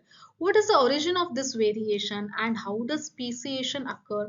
ಇಷ್ಟೊತ್ತು ನಾವು ಡಿಸ್ಕಸ್ ಮಾಡಿದ್ವಿ, ಯಾವ್ದು ಚೆನ್ನಾಗಿ ಅಡ್ಜಸ್ಟ್ ಆಗುತ್ತೆ ಅಂತ ಆರ್ಗಾನಿಸಮ್ಸೇ ನೆಕ್ಸ್ಟ್ ಬದುಕುತ್ತೆ ಅಂತ ಆರ್ಗಾನಿಸಮ್ಸ್ ಸ್ವಲ್ಪ ಚೇಂಜ್ ಇರುತ್ತೆ ಮುಂಚೆ ಆರ್ಗಾನಿಸಮ್ಸ್ಗಿಂತ. ಹಾಗಾಗಿ ಹೊಸ ಸ್ಪೀಶೀಸ್ ಫಾರ್ಮೇಶನ್ ಆಯ್ತು. ಈ ಹೊಸ ಸ್ಪೀಶೀಸ್ ಫಾರ್ಮೇಶನ್ ಆಗೋ ಪ್ರೋಸೆಸ್ಗೆ ನಾವು ಸ್ಪೀಸಿಯೇಷನ್ ಅಂತ ಕರೆದ್ವಿ. ಈ ಸ್ಪೀಸಿಯೇಷನ್ ಯಾಕೆ ಆಯ್ತು ಅಂತಂದ್ರೆ ಜೀನ್ಸ್ ಅಲ್ಲಿ ವೇರಿಯೇಷನ್ ಆಯ್ತು.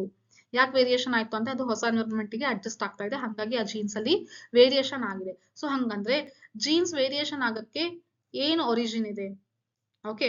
ಮತ್ತೆ ಸ್ಪೀಸಿಯೇಷನ್ ಹೆಂಗಾಯ್ತು ಅಂತ ಹೇಳಿ ನಾವು ಕ್ವೆಶನ್ ತಿಳ್ಕೊಂಡಾಗ, ಈವನ್ ದೋ ಅವಾಗ ಆ ಟೈಮಲ್ಲಿ ಯಾರಿದ್ರು ಅಂದ್ರೆ Mendel, father of genetics, right? So Mendel had talked of inheritable factors. Mendel ಏನ್ ಹೇಳ್ತಾ ಇದ್ರು ಅವ್ರ ಥಿಯರಿಯಲ್ಲಿ, ಅವ್ರು ಎಕ್ಸ್ಪೆರಿಮೆಂಟ್ ಮಾಡಿರೋ ಕನ್ಕ್ಲೂಷನ್ಸ್ ಅಲ್ಲಿ ಏನಂತ ಹೇಳ್ತಾ ಇದ್ರು, ಫ್ಯಾಕ್ಟರ್ಸ್ ಅಂತ ಒಂದು ಥಿಂಗ್ ಇದೆ, ಅದೇ ಒಂದ್ ಜನರೇಷನ್ ಇಂದ ಇನ್ನೊಂದ್ ಜನರೇಷನ್ ಗೆ ಪಾಸ್ ಆಗ್ತಾ ಇರುತ್ತೆ ಅಂತ ಹೇಳಿದ್ರು. ಅದು ಏನ್ ಇನ್ಫ್ಲೂಯೆನ್ಸ್ ಮಾಡುತ್ತೆ, phenotype, tall plant, dwarf plant, ಯಾಕೆ ಈ ತರ ಬದಲಾವಣೆಗಳಿದೆ, ಬಿಕಾಸ್ ಆಫ್ ಫ್ಯಾಕ್ಟರ್ಸ್, ಜೀನ್ಸ್ ಇಂದ ಅಂತ ಹೇಳ್ತಾ ಇರೋದು. ಓಕೆ, ಸೊ ಅದು ಮೆಂಡಲ್ ಅವ್ರು ಹೇಳಿದ್ರಲ್ಲ, ಅದನ್ನ ಕಂಪ್ಲೀಟ್ ಆಗಿ ಡಾರ್ವಿನ್ ಇಗ್ನೋರ್ ಮಾಡಿದ್ರು. ಏನಕ್ಕೆ ಕಾರಣ ಅಂತ ಒರಿಜಿನ್ ನೋಡ್ಕೋಕ್ ಹೋದಾಗ ವೇರಿಯೇಷನ್ ಹೆಂಗ್ ಆಗ್ತಾ ಇದೆ ಅಂತಂದ್ರೆ ಇದು ಜೀನ್ಸ್ ಇಂದ ಆಗೋದು ಅಂತಂದೇಳಿ ಏನು ಮೆಂಡಲ್ ಹೇಳಿದ್ರಲ್ಲ, ಆ ಅವರ ಅಬ್ಸರ್ವೇಷನ್ಸ್ ನ ಯಾರು ಇಗ್ನೋರ್ ಮಾಡಿದ್ರು, ಡಾರ್ವಿನ್ ಇಗ್ನೋರ್ ಮಾಡಿದ್ರು. See, Darwin either ignored these observation or kept silence. ಅವ್ರು ಹೇಳಿದನ್ನ ಅವ್ರ ತಲೆನೇ ಕೆಡ್ಸ್ಕೊಳ್ಳಿಲ್ಲ, ಕಂಪ್ಲೀಟ್ ಆಗಿ ಇಗ್ನೋರ್ ಮಾಡ್ಬಿಟ್ರು. In the first decade of 20th century, 20th century ಯಾರು ಬಂದ್ರು, ಫಸ್ಟ್ 20th century ಸ್ಟಾರ್ಟಿಂಗ್ ಅಲ್ಲಿ ಯಾರು ಅಂದ್ರೆ Hugo de Vries. Okay, so based on his work on evening primrose, ಇವ್ರು ಏನ್ ಮಾಡಿದ್ರು, ಈವ್ನಿಂಗ್ ಪ್ರಿಮ್ರೋಸ್ ಅನ್ನುವಂತ ಫ್ಲವರ್ಸ್ ಮೇಲೆ ಎಕ್ಸ್ಪೆರಿಮೆಂಟ್ ಮಾಡಿ ನೋಡಿದ್ರು. Brought fourth the idea of mutation, father of mutation ಯಾವುದು, ಹ್ಯೂಗೋ ಡಿ ವ್ರೇಸ್. ಇವ್ರು ಏನ್ ಹೇಳಿದ್ರು ಅಂತಂದ್ರೆ ಮ್ಯೂಟೇಶನ್ ಅನ್ನೋಂತ ಒಂದು ಕಾನ್ಸೆಪ್ಟ್ ತಂದ್ರು. ಇವ್ರ ಪ್ರಕಾರ ಏನು, ಎವಲ್ಯೂಷನ್ ಅನ್ನೋದು ಗ್ರಾಜುವಲ್ ಆಗಿ ಚೇಂಜ್ ಆಗ್ತಾ ಇಲ್ಲ.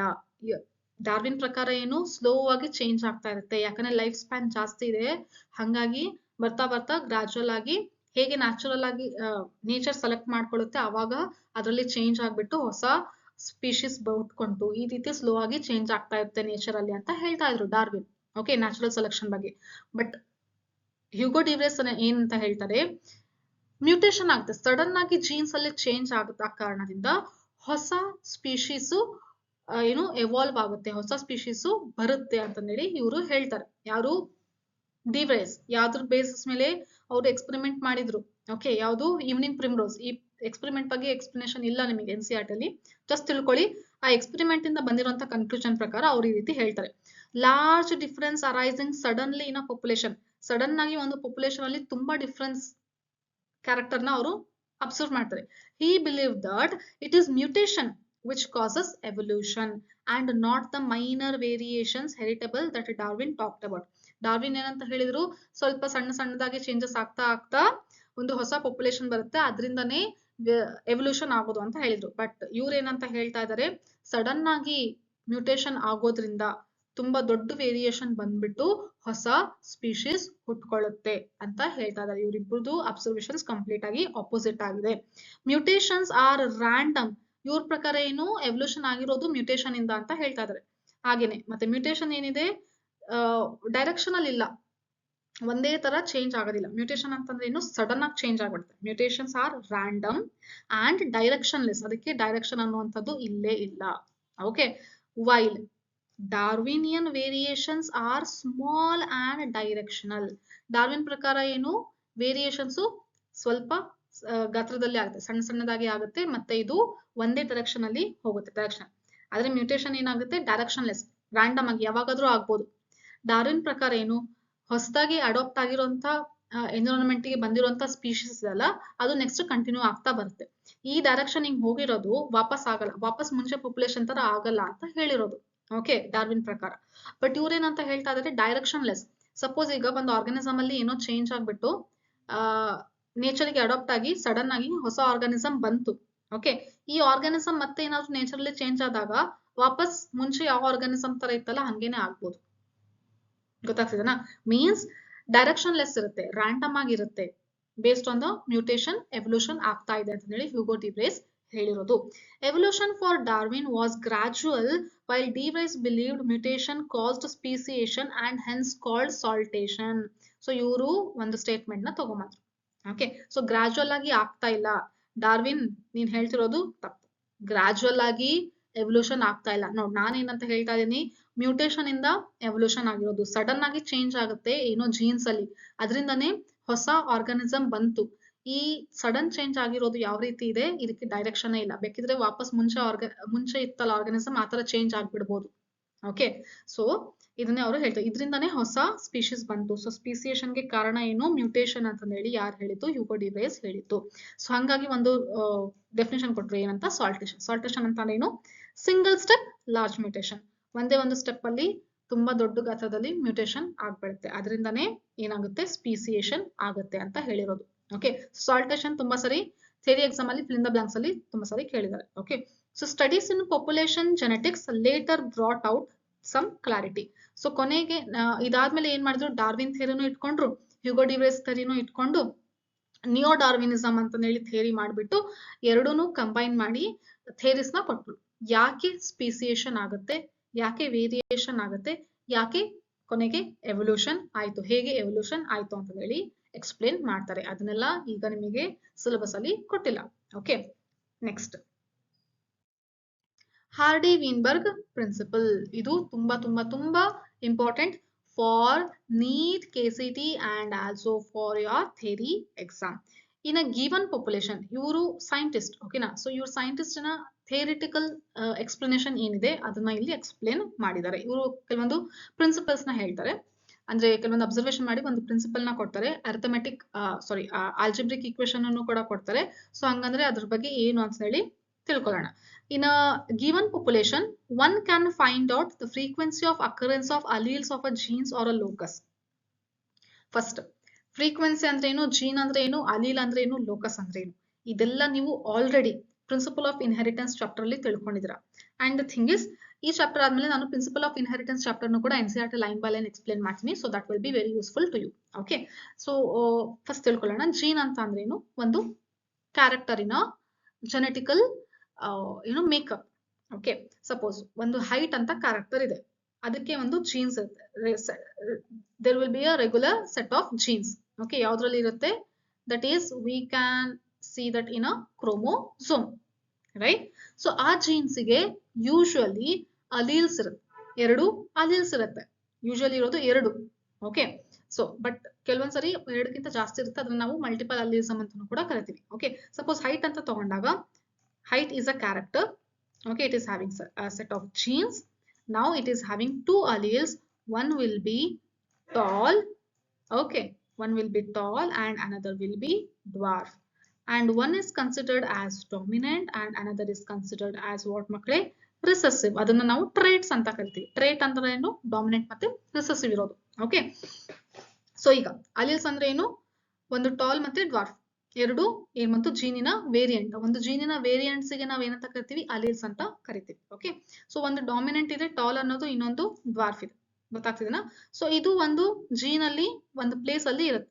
ಸಪೋಸ್ ಇಲ್ಲಿ ಟಾಲ್ನೆಸ್ ಅನ್ನುವಂಥದ್ದು ಈ ಕ್ರೋಮೋಸೋಮ್ ಅಲ್ಲಿ ಇತ್ತು ಅಂತಂದ್ರೆ, ಇನ್ನೊಂದು ಕ್ರೋಮೋಸೋಮ್ ಅಲ್ಲಿ, ಬೇರೆ ಆರ್ಗಾನಿಸಮ್ ನ ಕ್ರೋಮೋಸೋಮ್ ಅಲ್ಲಿ ಏನಾಗುತ್ತೆ, ಇದೇ ಪ್ಲೇಸ್ ಅಲ್ಲಿ ಡ್ವಾರ್ಫಿನ ಜೀನ್ಸ್ ಕೂಡ ಅಲೀಲ್ಸ್ ಕೂಡ ಇರುತ್ತೆ. ಓಕೆ, ಸೊ ಅದೇ ಪ್ಲೇಸ್ ಅಲ್ಲಿ, ಯಾಕೆ ಅದೇ ಪ್ಲೇಸ್ ಅಲ್ಲಿ ಇರುತ್ತೆ ಅಂತಂದ್ರೆ, ಹೈಟ್ ಅನ್ನುವಂತ ಕ್ಯಾರೆಕ್ಟರಿನ ಲೋಕಸ್ ಅಲ್ಲಿರುತ್ತೆ. ಲೋಕಸ್ ಅಂತ ಅಂದ್ರೆ ಏನು, ಲೊಕೇಶನ್. ಓಕೆ, ಸೊ ಹೈಟ್ ಅನ್ನುವಂತ ಕ್ಯಾರೆಕ್ಟರಿನ ಜೀನ್ಸ್ ಎಲ್ಲಿರ್ಬೇಕು, ಇಲ್ಲೇನೆ ಇರ್ಬೇಕು, ಅದರ ಅಲೀಲ್ಸ್ ಅಲ್ಲಿ ಇರ್ಬೇಕು, ಇಲ್ಲೇನೆ ಇರ್ಬೇಕು. ಇಲ್ಲಿ ಇರಕ್ ಸಾಧ್ಯ ಇಲ್ಲ, ಇಲ್ಲಿ ಕೆಳಗಡೆ ಎಲ್ಲೋ ಇರಕ್ ಸಾಧ್ಯ ಇಲ್ಲ. ಗೊತ್ತಾಗ್ತಿದೆ ನಮ್ಮ ಮಕ್ಕಳೇ. ಸೊ ಐಸಿನ ಕಲರ್ ಎಲ್ಲಿರ್ಬೇಕು ಅಂತಂದ್ರೆ ಇಲ್ಲಿರುತ್ತೆ ಅಂತ ತಿಳ್ಕೊಳ್ಳಿ, ಅದರದ ಲೊಕೇಶನ್ ಎಲ್ಲಿದೆ, ಇಲ್ಲಿದೆ ಅಂತ ತಿಳ್ಕೊಳ್ಳಿ. ಓಕೆ, ಸೊ ಇದರಲ್ಲಿ ಈಗ ಬ್ಲಾಕ್ ಐ ಕಲರ್ ಒಂದು ವ್ಯಕ್ತಿಯಲ್ಲಿ ಇಲ್ಲಿತ್ತು ಅಂತಂದ್ರೆ, ಇನ್ನೊಂದು ವ್ಯಕ್ತಿಯಲ್ಲಿನ ಕ್ರೋಮೋಸೋಮ್ ಅಲ್ಲಿ ಬ್ಲೂ ಐ ಕಲರ್ ಇದೆ, ಅದ್ರದ್ದು ಕೂಡ ಲೊಕೇಶನ್ ಅಲ್ಲಿ ಇರುತ್ತೆ, ಇಲ್ಲೇ ಇರುತ್ತೆ. ಓಕೆನಾ. ಸೊ ಈಗ ನಿಮಗೆ ಗೊತ್ತಾಗಿದೆ ಜೀನ್ಸ್ ಅಂದ್ರೆ ಏನು, ಫ್ರೀಕ್ವೆನ್ಸಿ ಅಲೀಲ್ ಅಂದ್ರೆ ಏನು, ಲೋಕಸ್ ಅಂದ್ರೆ ಏನು ಅಂತ. ಫ್ರೀಕ್ವೆನ್ಸಿ ಅಂತಂದ್ರೆ ಆ ಜೀನು ಎಕ್ಸ್ಪ್ರೆಸ್ ಆಗುವಂತ ಕಂಡೀಷನ್ ಅನ್ನ ನಾವೇನಂತ ಕರಿತೀವಿ, ಫ್ರೀಕ್ವೆನ್ಸಿ ಅಂತ ಕರಿತೀವಿ. ಓಕೆ, ಸೊ ನಾನು ಅದನ್ನ ಇಲ್ಲಿ ಇವ್ರ ಎಕ್ಸ್ಪೆರಿಮೆಂಟ್ ಅಲ್ಲಿ ಏನು ಅಬ್ಸರ್ವೇಷನ್ಸ್ ಇದೆಯಲ್ಲ ಅದ್ರಲ್ಲಿ ನಾನು ಎಕ್ಸ್ಪ್ಲೇನ್ ಮಾಡ್ಬೇಕಾದ್ರೆ ನಿಮಗೆ ಅರ್ಥ ಆಗುತ್ತೆ. This frequency is suppose to be remain fixed. ಈ ಜೀನ್ ಎಕ್ಸ್ಪ್ರೆಸ್ ಆಗ್ಬೇಕು ಅಂತಂದ್ರೆ ಅದರ ಫ್ರೀಕ್ವೆನ್ಸಿ ಏನಿರುತ್ತಲ್ಲ ಅದು ಫಿಕ್ಸ್ ಇರಬೇಕು ಅಂತ ಹೇಳ್ತಾ ಇದ್ದಾರೆ. And even remain the same through generation ನ ಜನರೇಷನ್ಗೆ ಹಂಗೇನೆ ಕಂಟಿನ್ಯೂ ಆಗುತ್ತೆ ಅಂತ ಹೇಳ್ತಾ ಇದ್ದಾರೆ. Hardy Weinberg principle stated it using algebraic equations. So ಇವ್ರ ಪ್ರಕಾರ ಏನು,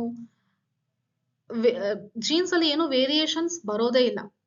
ವೇರಿಯೇಷನ್ಸ್ ಬರ್ದೇ ಇರೋ ಕಾರಣ ಒಂದು ಕ್ಯಾರೆಕ್ಟರ್ ನಿಂದೆಲ್ಲ ಅದು ಜನರೇಷನ್ ಇಂದ ಜನರೇಷನ್ಗೆ ಕಂಟಿನ್ಯೂ ಪಾಸ್ ಆಗ್ತಾ ಬರುತ್ತೆ.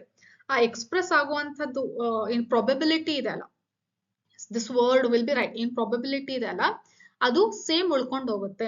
ಸಪೋಸ್ ಒಂದು ಫ್ಯಾಮಿಲಿ ಇದೆ, ಓಕೆ, ಪೇರೆಂಟ್ ಫಾದರಿನ ಐ ಕಲರ್ ಏನಿದೆ ಬ್ಲೂ ಇದೆ, ಮದರಿನ ಐ ಕಲರ್ ಏನಿದೆ ಬ್ಲೂ ಇದೆ. ಓಕೆ, ಸೊ ಇದೆರಡೂ ಕೂಡ ಕಂಬೈನ್ ಆಗಿ ನೆಕ್ಸ್ಟ್ ಆಫ್ ಸ್ಪ್ರಿಂಗ್ ಅಲ್ಲಿ ಬ್ಲೂ ಬಂತು. ಅವ್ರ ಪ್ರಕಾರ ಏನು, ಸಪೋಸ್ ಈಗ ಫಾದರ್ ಇದ್ರಲ್ಲ, ಅವ್ರ ಫಾದರಿನ ಐ ಕಲರ್ ಬ್ಲಾಕ್ ಇತ್ತು, ಓಕೆ, ಅಂಡ್ ಮದರ್ ಇದಾರಲ್ಲ ಅವರ ಫಾದರಿನ ಐ ಕಲರ್ ಕೂಡ ಏನಿತ್ತು ಬ್ಲಾಕ್ ಇತ್ತು. ಬಟ್ ಇವ್ರಿಬ್ರದ್ದು ಐ ಕಲರ್ ಏನಿದೆ ಬ್ಲೂ ಇದೆ. ಓಕೆ, ಸೊ ಈಗ ನೆಕ್ಸ್ಟ್ ಜನರೇಷನ್ ಅಲ್ಲಿ ಬ್ಲೂನೇ ಬರುತ್ತೆ ಅಂತ ಹೇಳ್ತಾ ಇದಾರೆ. ಅಂದ್ರೆ ಜನರೇಷನ್ ಜನರೇಷನ್ ಏನಾಗುತ್ತೆ, ಅದೇ ಕ್ಯಾರೆಕ್ಟರ್ ಪಾಸ್ ಆಗುತ್ತೆ, ಅದರ ಫ್ರೀಕ್ವೆನ್ಸಿ ಏನಿರುತ್ತೆ ಸೇಮ್ ಇರುತ್ತೆ ಅಂತ ಹೇಳ್ತಾ ಇದಾರೆ. ಬಟ್ ಆಕ್ಚುಲ್ ಆಗಿ ಹಂಗೆ ಆಗೋದೇ ಇಲ್ಲ. ನೀವು ಪ್ರಿನ್ಸಿಪಲ್ ಆಫ್ ಇನ್ಹೆರಿಟೆನ್ಸ್ ಮತ್ತೆ ಫಸ್ಟ್ ಇಯರ್ ಅಲ್ಲಿ cell cycle cell division chapter ನಿಮಗೆ ಗೊತ್ತಿದೆ ಅಂತಂದ್ರೆ ಮಕ್ಕಳು ಏನಾಗುತ್ತೆ, during the process of what cell division ಏನಾಗುತ್ತೆ ಇಲ್ಲಿ ರಿಕಾಂಬಿನೇಷನ್ ಪ್ರೊಸೆಸ್ ಆಗುತ್ತೆ. ಸೊ ರಿಕಾಂಬಿನೇಷನ್ ಪ್ರೊಸೆಸ್ ಆದಾಗ ಏನಾಗುತ್ತೆ, ಜೀನ್ಸ್ ಎಕ್ಸ್ಚೇಂಜ್ ಆಗ್ಬಿಟ್ಟು ಕ್ಯಾರೆಕ್ಟರ್ಸ್ ಏನಾಗುತ್ತೆ ಬದಲಾಗುತ್ತೆ. ಒಂದು ಮದರಿಂದ ಬಂದಿರುತ್ತೆ ಜೀನ್, ಇನ್ನೊಂದು ಫಾದರ್ ಇಂದ ಬಂದಿರುತ್ತೆ ಜೀನ್. ಓಕೆ, ಸೊ ಯಾವಾಗ ಇದು ಯಾವುದು ಗ್ಯಾಮೆಟ್ ಫಾರ್ಮೇಶನ್ ಆದ್ಮೇಲೆ. ಓಕೆ, ಸೊ ನೆಕ್ಸ್ಟ್ ಝೈಗೋಟ್ ಅಲ್ಲಿ ಏನಾಗುತ್ತೆ, ನೆಕ್ಸ್ಟ್ ಡಿವಿಷನ್ ಆಗ್ಬೇಕಾದ್ರೆ ಏನಾಯ್ತು, ಇಲ್ಲಿ ರಿಕಾಂಬಿನೇಷನ್ ಆಗ್ಬೇಕಾದ್ರೆ ಏನಾಗುತ್ತೆ, ಕ್ಯಾರೆಕ್ಟರ್ಸ್ ಎಕ್ಸ್ಚೇಂಜ್ ಆಗುತ್ತೆ. ಸೊ ಹಂಗಾಗಿ ಸೇಮ್ ಕ್ಯಾರೆಕ್ಟರ್ ಇನ್ಹೆರಿಟ್ ಆಗ್ತಾ ಬರೋದಿಲ್ಲ. ಬಟ್ ಇವ್ರು ಏನ್ ಹೇಳ್ತಿದ್ದಾರೆ, ಪಾಪ್ಯುಲೇಷನ್ ಅಲ್ಲಿ ಸೇಮ್ ಕ್ಯಾರೆಕ್ಟರ್ ಇನ್ಹೆರಿಟ್ ಆಗ್ತಾ ಬರುತ್ತೆ, ವೇರಿಯೇಷನ್ ಆಗೋದೇ ಇಲ್ಲ, ಯಾವ್ದು ಜೀನು ಚೇಂಜಸ್ ಆಗೋದೇ ಇಲ್ಲ ಅಂತಂದೇಳಿ ಇವರು ಕೊಟ್ಟಿರುವಂತ principle. Okay, so this principle says that allele frequencies in a population are stable. ನೋಡಿ, ಈ ಫ್ರೀಕ್ವೆನ್ಸಿ ಎಕ್ಸ್ಪ್ರೆಸ್ ಆಗುವಂತ ಫ್ರೀಕ್ವೆನ್ಸಿ ಏನಿರುತ್ತಲ್ಲ ಅದು ಸ್ಟೇಬಲ್ ಇರುತ್ತೆ ಅಂತ ಹೇಳ್ತಾ ಇದ್ದಾರೆ. Okay, and is constant from generation to generation. ಒಂದ್ ಜನರೇಷನ್ ಇನ್ನೊಂದು ಜನರೇಷನ್ ಗೆ ಏನಾಗುತ್ತೆ, ಕಾನ್ಸ್ಟೆಂಟ್ ಇರುತ್ತೆ ಅಂತ ಹೇಳ್ತಾ ಇದ್ದಾರೆ. ದ ಜೀನ್ ಪೂಲ್ ಅಂದ್ರೆ total genes and their alleles in a population. Gene pool ಅಂತಂದ್ರೆ ಏನರ್ಥ ಮಕ್ಕಳೇ, ಇದನ್ನು ಕೂಡ ಡೆಫಿನೇಷನ್ ಕೇಳ್ತಾರೆ. ಜೀನ್ ಪೂಲ್ ಅಂತ ಅಂದ್ರೆ ಏನು, ಒಂದು ಪಾಪ್ಯುಲೇಷನ್ ಅಲ್ಲಿ ಟೋಟಲ್ ಜೀನ್ಸ್ ಎಷ್ಟಿದೆ ಮತ್ತೆ ಅದ್ರ ಅಲೀಲ್ಸ್ ಎಷ್ಟಿದಾವೆ ಎಲ್ಲದನ್ನು ಸೇರಿದ್ರೆ ನಾವೇನಂತ ಕರಿತೀವಿ, ಜೀನ್ ಪೂಲ್ ಅಂತ ಕರಿತೀವಿ. Remains constant. ಜೀನ್ ಪೂಲ್ ಅಲ್ಲಿ ಇರುವಂತಹ ಪ್ರತಿಯೊಂದು ಜೀನ್ಸ್ ಕೂಡ ಏನಾಗುತ್ತೆ, ಕಾನ್ಸ್ಟೆಂಟ್ ಹಂಗೇನೆ ಇರುತ್ತೆ, ಏನು ಚೇಂಜ್ ಆಗೋದಿಲ್ಲ ಅಂತ ಹೇಳ್ತಾ ಇದ್ದಾರೆ. This is called genetic equilibrium. ಇಂಥ ಕಂಡೀಷನ್ ಗೆ ನಾವೇನಂತ ಕರಿತೀವಿ, genetic equilibrium. Means it is in constant state. Okay, so sum total of all allelic frequencies is 1. ಎಲ್ಲ ಅಲಿಲಿನ ಫ್ರೀಕ್ವೆನ್ಸಿ ತಗೊಂಡ್ರೆ ಏನಾಗುತ್ತೆ, 1 ಅಂತ ಹೇಳ್ತಾ ಇದ್ದಾರೆ. ಫ್ರೀಕ್ವೆನ್ಸಿ ಅಂತಂದ್ರೆ ಅದು ಎಕ್ಸ್ಪ್ರೆಸ್ ಆಗುವಂತ ಕಂಡೀಷನ್. ಸಪೋಸ್ ಈಗ ಒಂದ್ ಅಲೀಲ್ ಇದೆ, ಓಕೆ, ಸೊ ಒಂದ್ ಅಲೀಲ್ ಇದೆ, ಟೋಟಲ್ ಜೀನ್ಸ್ ಟೋಟಲ್ ಎಷ್ಟಿರುತ್ತೆ ಅಂತಂದ್ರೆ 100 ಇರುತ್ತೆ ಅಂತ ತಿಳ್ಕೊಳ್ಳಿ. ಓಕೆ, ಸೊ ಹಂಗಂದ್ರೆ ಈ ಅಲೀಲ್ ಎಕ್ಸ್ಪ್ರೆಸ್ ಆಗುವಂತದ್ದು ಪ್ರಾಬಬಿಲಿಟಿ ಎಷ್ಟಿರುತ್ತೆ, 1/100 ಅಂತ ಅರ್ಥ. ಗೊತ್ತಾಯ್ತಾ? ಸೊ ಇದನ್ನೇ ನಾವೇನಂತ ಕರಿತೀವಿ, ಫ್ರೀಕ್ವೆನ್ಸಿ. ಅದರ ಪ್ರಾಬಬಿಲಿಟಿ ಟು ಎಕ್ಸ್ಪ್ರೆಸ್ ಅದನ್ನ ಏನಂತ ಕರಿತೀವಿ, ಫ್ರೀಕ್ವೆನ್ಸಿ ಅಂತ ಕರಿತೀವಿ. ಓಕೆನಾ? ಸೊ ಇದೇನಾಗುತ್ತೆ, ಅಲಿಲಿಕ್ ಫ್ರೀಕ್ವೆನ್ಸಿ 1 ಇರುತ್ತೆ, ಕಾನ್ಸ್ಟೆಂಟ್ ಇರುತ್ತೆ ಅಂತ ಇವರು ಹೇಳಿರೋದು. ನಾನು ಎಕ್ಸ್ಪ್ಲೇನ್ ಮಾಡ್ತೀನಿ ಎಕ್ಸಾಂಪಲ್ ತಗೊಂಡು. Individual frequencies for example can be named P, Q etcetera. So ಪ್ರತಿಯೊಂದು ಫ್ರೀಕ್ವೆನ್ಸಿ ನಾವು ಏನಂತ ನೇಮ್ ಮಾಡ್ಬೋದು, ಪಿ, ಕ್ಯೂ ಅಂತಂದೇಳಿ ಹೆಸರಿಡ್ಬೋದು. ಇನ್ನು ಡಿಪ್ಲಾಯ್ಡ್ ಆರ್ಗಾನಿಸಮ್ ತಗೊಂಡಾಗ P and Q represent the frequency of allele A and allele A. Okay, so ಒಂದು allele capital A ಅಂತ ಇದೆ, ಇನ್ನೊಂದು ಅಲೀಲ್ ಸ್ಮಾಲ್ ಎ ಅಂತ ಇದೆ. ಕ್ಯಾಪಿಟಲ್ ಎ ನ ನಾವೇನಂತ ತಗೊಳ್ಳೋಣ, ಟಾಲ್. ಸ್ಮಾಲ್ ಎ ನ ನಾವೇನಂತ ತಗೊಳ್ಳೋಣ, ಡ್ವಾರ್ಫ್ ಅಂತ ತಗೊಳ್ಳೋಣ ಮಕ್ಕಳೇ. ಓಕೆ, ಸೊ ಈ ಎರಡು ಅಲೀಲ್ ಇದೆ. ಈ ಅಲೀಲ್ ಯಾವ್ದ್ರ ಕ್ಯಾರೆಕ್ಟರ್ ಮಕ್ಕಳೇ, ಯಾವ ಜೀನಿನ character, height. Okay, so this capital A is dominant, this is tall, and small a is recessive, this is dwarf. Okay, so small t genetics ಪ್ರಕಾರ capital T small t ತಗೊಳ್ಳೋಣ. Okay, so ಅದೇ ತರ ಇಲ್ಲಿ ಇದರ ಫ್ರೀಕ್ವೆನ್ಸಿನ ಅವರು ಏನಂತ ಹೇಳ್ತಾರೆ, capital A ನ ಫ್ರೀಕ್ವೆನ್ಸಿ ಏನಾಯ್ತು, ಪಿ ಆಯ್ತು, ಸ್ಮಾಲ್ ಟಿ ನ ಫ್ರೀಕ್ವೆನ್ಸಿ ಏನಾಯ್ತು, ಕ್ಯೂ ಆಯ್ತು ಅಂತ ಹೇಳಿದ್ದಾರೆ. ಸಪೋಸ್ ಈಗ ನಾವು ಇದಕ್ಕೆ ಎಕ್ಸಾಂಪಲ್ ತಗೊಳ್ಳೋದಾದ್ರೆ ಅವರು ಆಲ್ಜಿಬ್ರಿಕ್ ಈಕ್ವೇಶನ್ ಏನಂತ ಕೊಟ್ಟಿದ್ದಾರೆ, ಪಿ ಮತ್ತೆ ಕ್ಯೂ ನ ಫ್ರೀಕ್ವೆನ್ಸಿ ಎರಡೂನು ಸೇರಿಸಿದಾಗ ನಮಗೆ ಏನ್ ಬರುತ್ತೆ ಅಂತ ಹೇಳಿದರೆ 1 ಬರುತ್ತೆ. ಅಥವಾ ಅದು ಹೋಮೋಸೈಗಸ್ ಕಂಡೀಷನ್ ಅಲ್ಲಿ ಇರುತ್ತೆ ಅಲ್ವಾ, ಡಿಪ್ಲಾಯ್ಡ್ ಅಂತಂದ್ರೆ ಪಿ ಸ್ಕ್ವೇರ್ ಮತ್ತೆ Q square, okay, plus 2pq is equal to ಏನಂತ ಹೇಳಿದರೆ 1 ಅಂತ ಹೇಳಿದ್ದಾರೆ. ಹೇಗೆ ಅಂತ ಹೇಳಿ ಪ್ರೂವ್ ಮಾಡಿ ತೋರಿಸ್ತೀನಿ ನಾನು. ಓಕೆ, ಸಪೋಸ್ ಒಂದು ಎಕ್ಸಾಂಪಲ್ ತಗೊಳ್ಳೋಣ. 200 ಇದೆ ಪಾಪ್ಯುಲೇಷನ್, ಸಾರಿ ಜೀನ್ಸ್ 200 ಇರುತ್ತೆ. ಓಕೆ, ಸೊ 100 ಪಾಪ್ಯುಲೇಷನ್ ಇರುತ್ತೆ, ಅದರ ಅಲೀಲ್ಸ್ ಎಲ್ಲ ಸೇರಿದ್ರೆ ಏನಾಯ್ತು 200 ಆಯ್ತು. ಓಕೆ, 100 ಜೀನ್ಸ್ ಇದೆ, ಅದರ ಅಲೀಲ್ಸ್ ಏನಾಗುತ್ತೆ ಸೇರಿಸಿದ್ರೆ 200 ಆಯ್ತು. ಯಾಕಂದ್ರೆ ಇದ್ರ ಡಬಲ್ ಇರುತ್ತೆ, 1ಕ್ಕೆ 2 ಅನ್ನೋ ತರ, ಸೊ ಡಬಲ್ ಆಗುತ್ತೆ. ಓಕೆ, ಸೊ ಈಗ ನಾವು ಏನಂತ ತಗೊಳ್ಳೋಣ, ಕ್ಯಾಪಿಟಲ್ ಎ ಏನಂತ ತಗೊಳ್ಳೋಣ, ದಟ್ ಈಸ್ 180 ಇದೆ, 120 ಇದೆ ಅಂತ ತಿಳ್ಕೊಳ್ಳಿ. 120 ಸ್ಮಾಲ್ ಎ ಎಷ್ಟಿರುತ್ತೆ, that will be 80. Okay, so total 200 ಇದೆ. ಓಕೆ, ಸೊ 200 ಅಲ್ಲಿ ಎ ಅಲೀಲಿನ ನಂಬರ್ ಎಷ್ಟಿದೆ 120, ಯಾಕಂದ್ರೆ ಅದು ಡಾಮಿನೆಂಟ್ ಅಲ್ವಾ, ಟಾಲ್ ಡಾಮಿನೆಂಟ್ ಇದೆ. ಓಕೆ, ಸೊ ಸ್ಮಾಲ್ ಟಿ ಅಂದ್ರೆ ಡ್ವಾರ್ಫ್ ಅದೆಷ್ಟಿದೆ 80 ಇದೆ. ಹಂಗಂದ್ರೆ ಎ ಇನ ಫ್ರೀಕ್ವೆನ್ಸಿ ಏನಾಯ್ತು, ಎ ಅಂತ ಅಂದ್ರೆ ಏನು ಪಿ ಅಂತ ತಗೋಬೇಕು, small P. Okay, so small P ನ ಫ್ರೀಕ್ವೆನ್ಸಿ ಏನಾಯ್ತು, that will B 120 by 200. 120 by 200 ಎಷ್ಟು ಸಿಗುತ್ತೆ ಮಕ್ಕಳೇ, 0.6 ಸಿಗುತ್ತೆ. Okay, so 0.6 will be answer. Next Q ತಗೊಂಡ್ರೆ ಏನಾಯ್ತು ಇಲ್ಲಿ 80. ಓಕೆ, ಇನ್ ಮಿಕ್ಕಿರುವಂತದ್ದು 80 by 200. What you will get, you will get 0.4.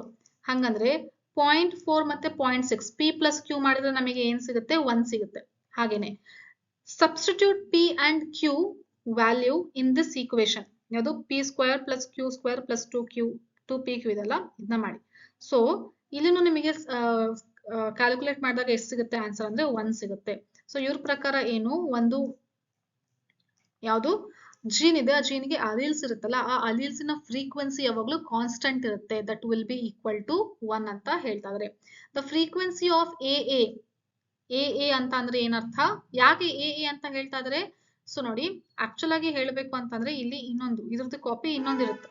Okay, so here it will be A and ಇಲ್ಲಿ ಡಿಪ್ಲಾಯ್ಡ್ ಆರ್ಗಾನಿಸಮ್ ಅಲ್ವಾ, ಸೊ ಹಾಗಾಗಿ ಇಲ್ಲಿ ಸ್ಮಾಲ್ ಎ, ಒಂದು ಇರುವಂತ ಕ್ರೋಮೋಸೋಮ್ ಇನ್ನೊಂದು ಕಾಪಿ ಇರುತ್ತೆ, that's why it is known as what homologous chromosome, right. So A ಇನ individual population ತಗೊಂಡಾಗ it will be P square ಅಂತ ಹೇಳ್ಬೋದು.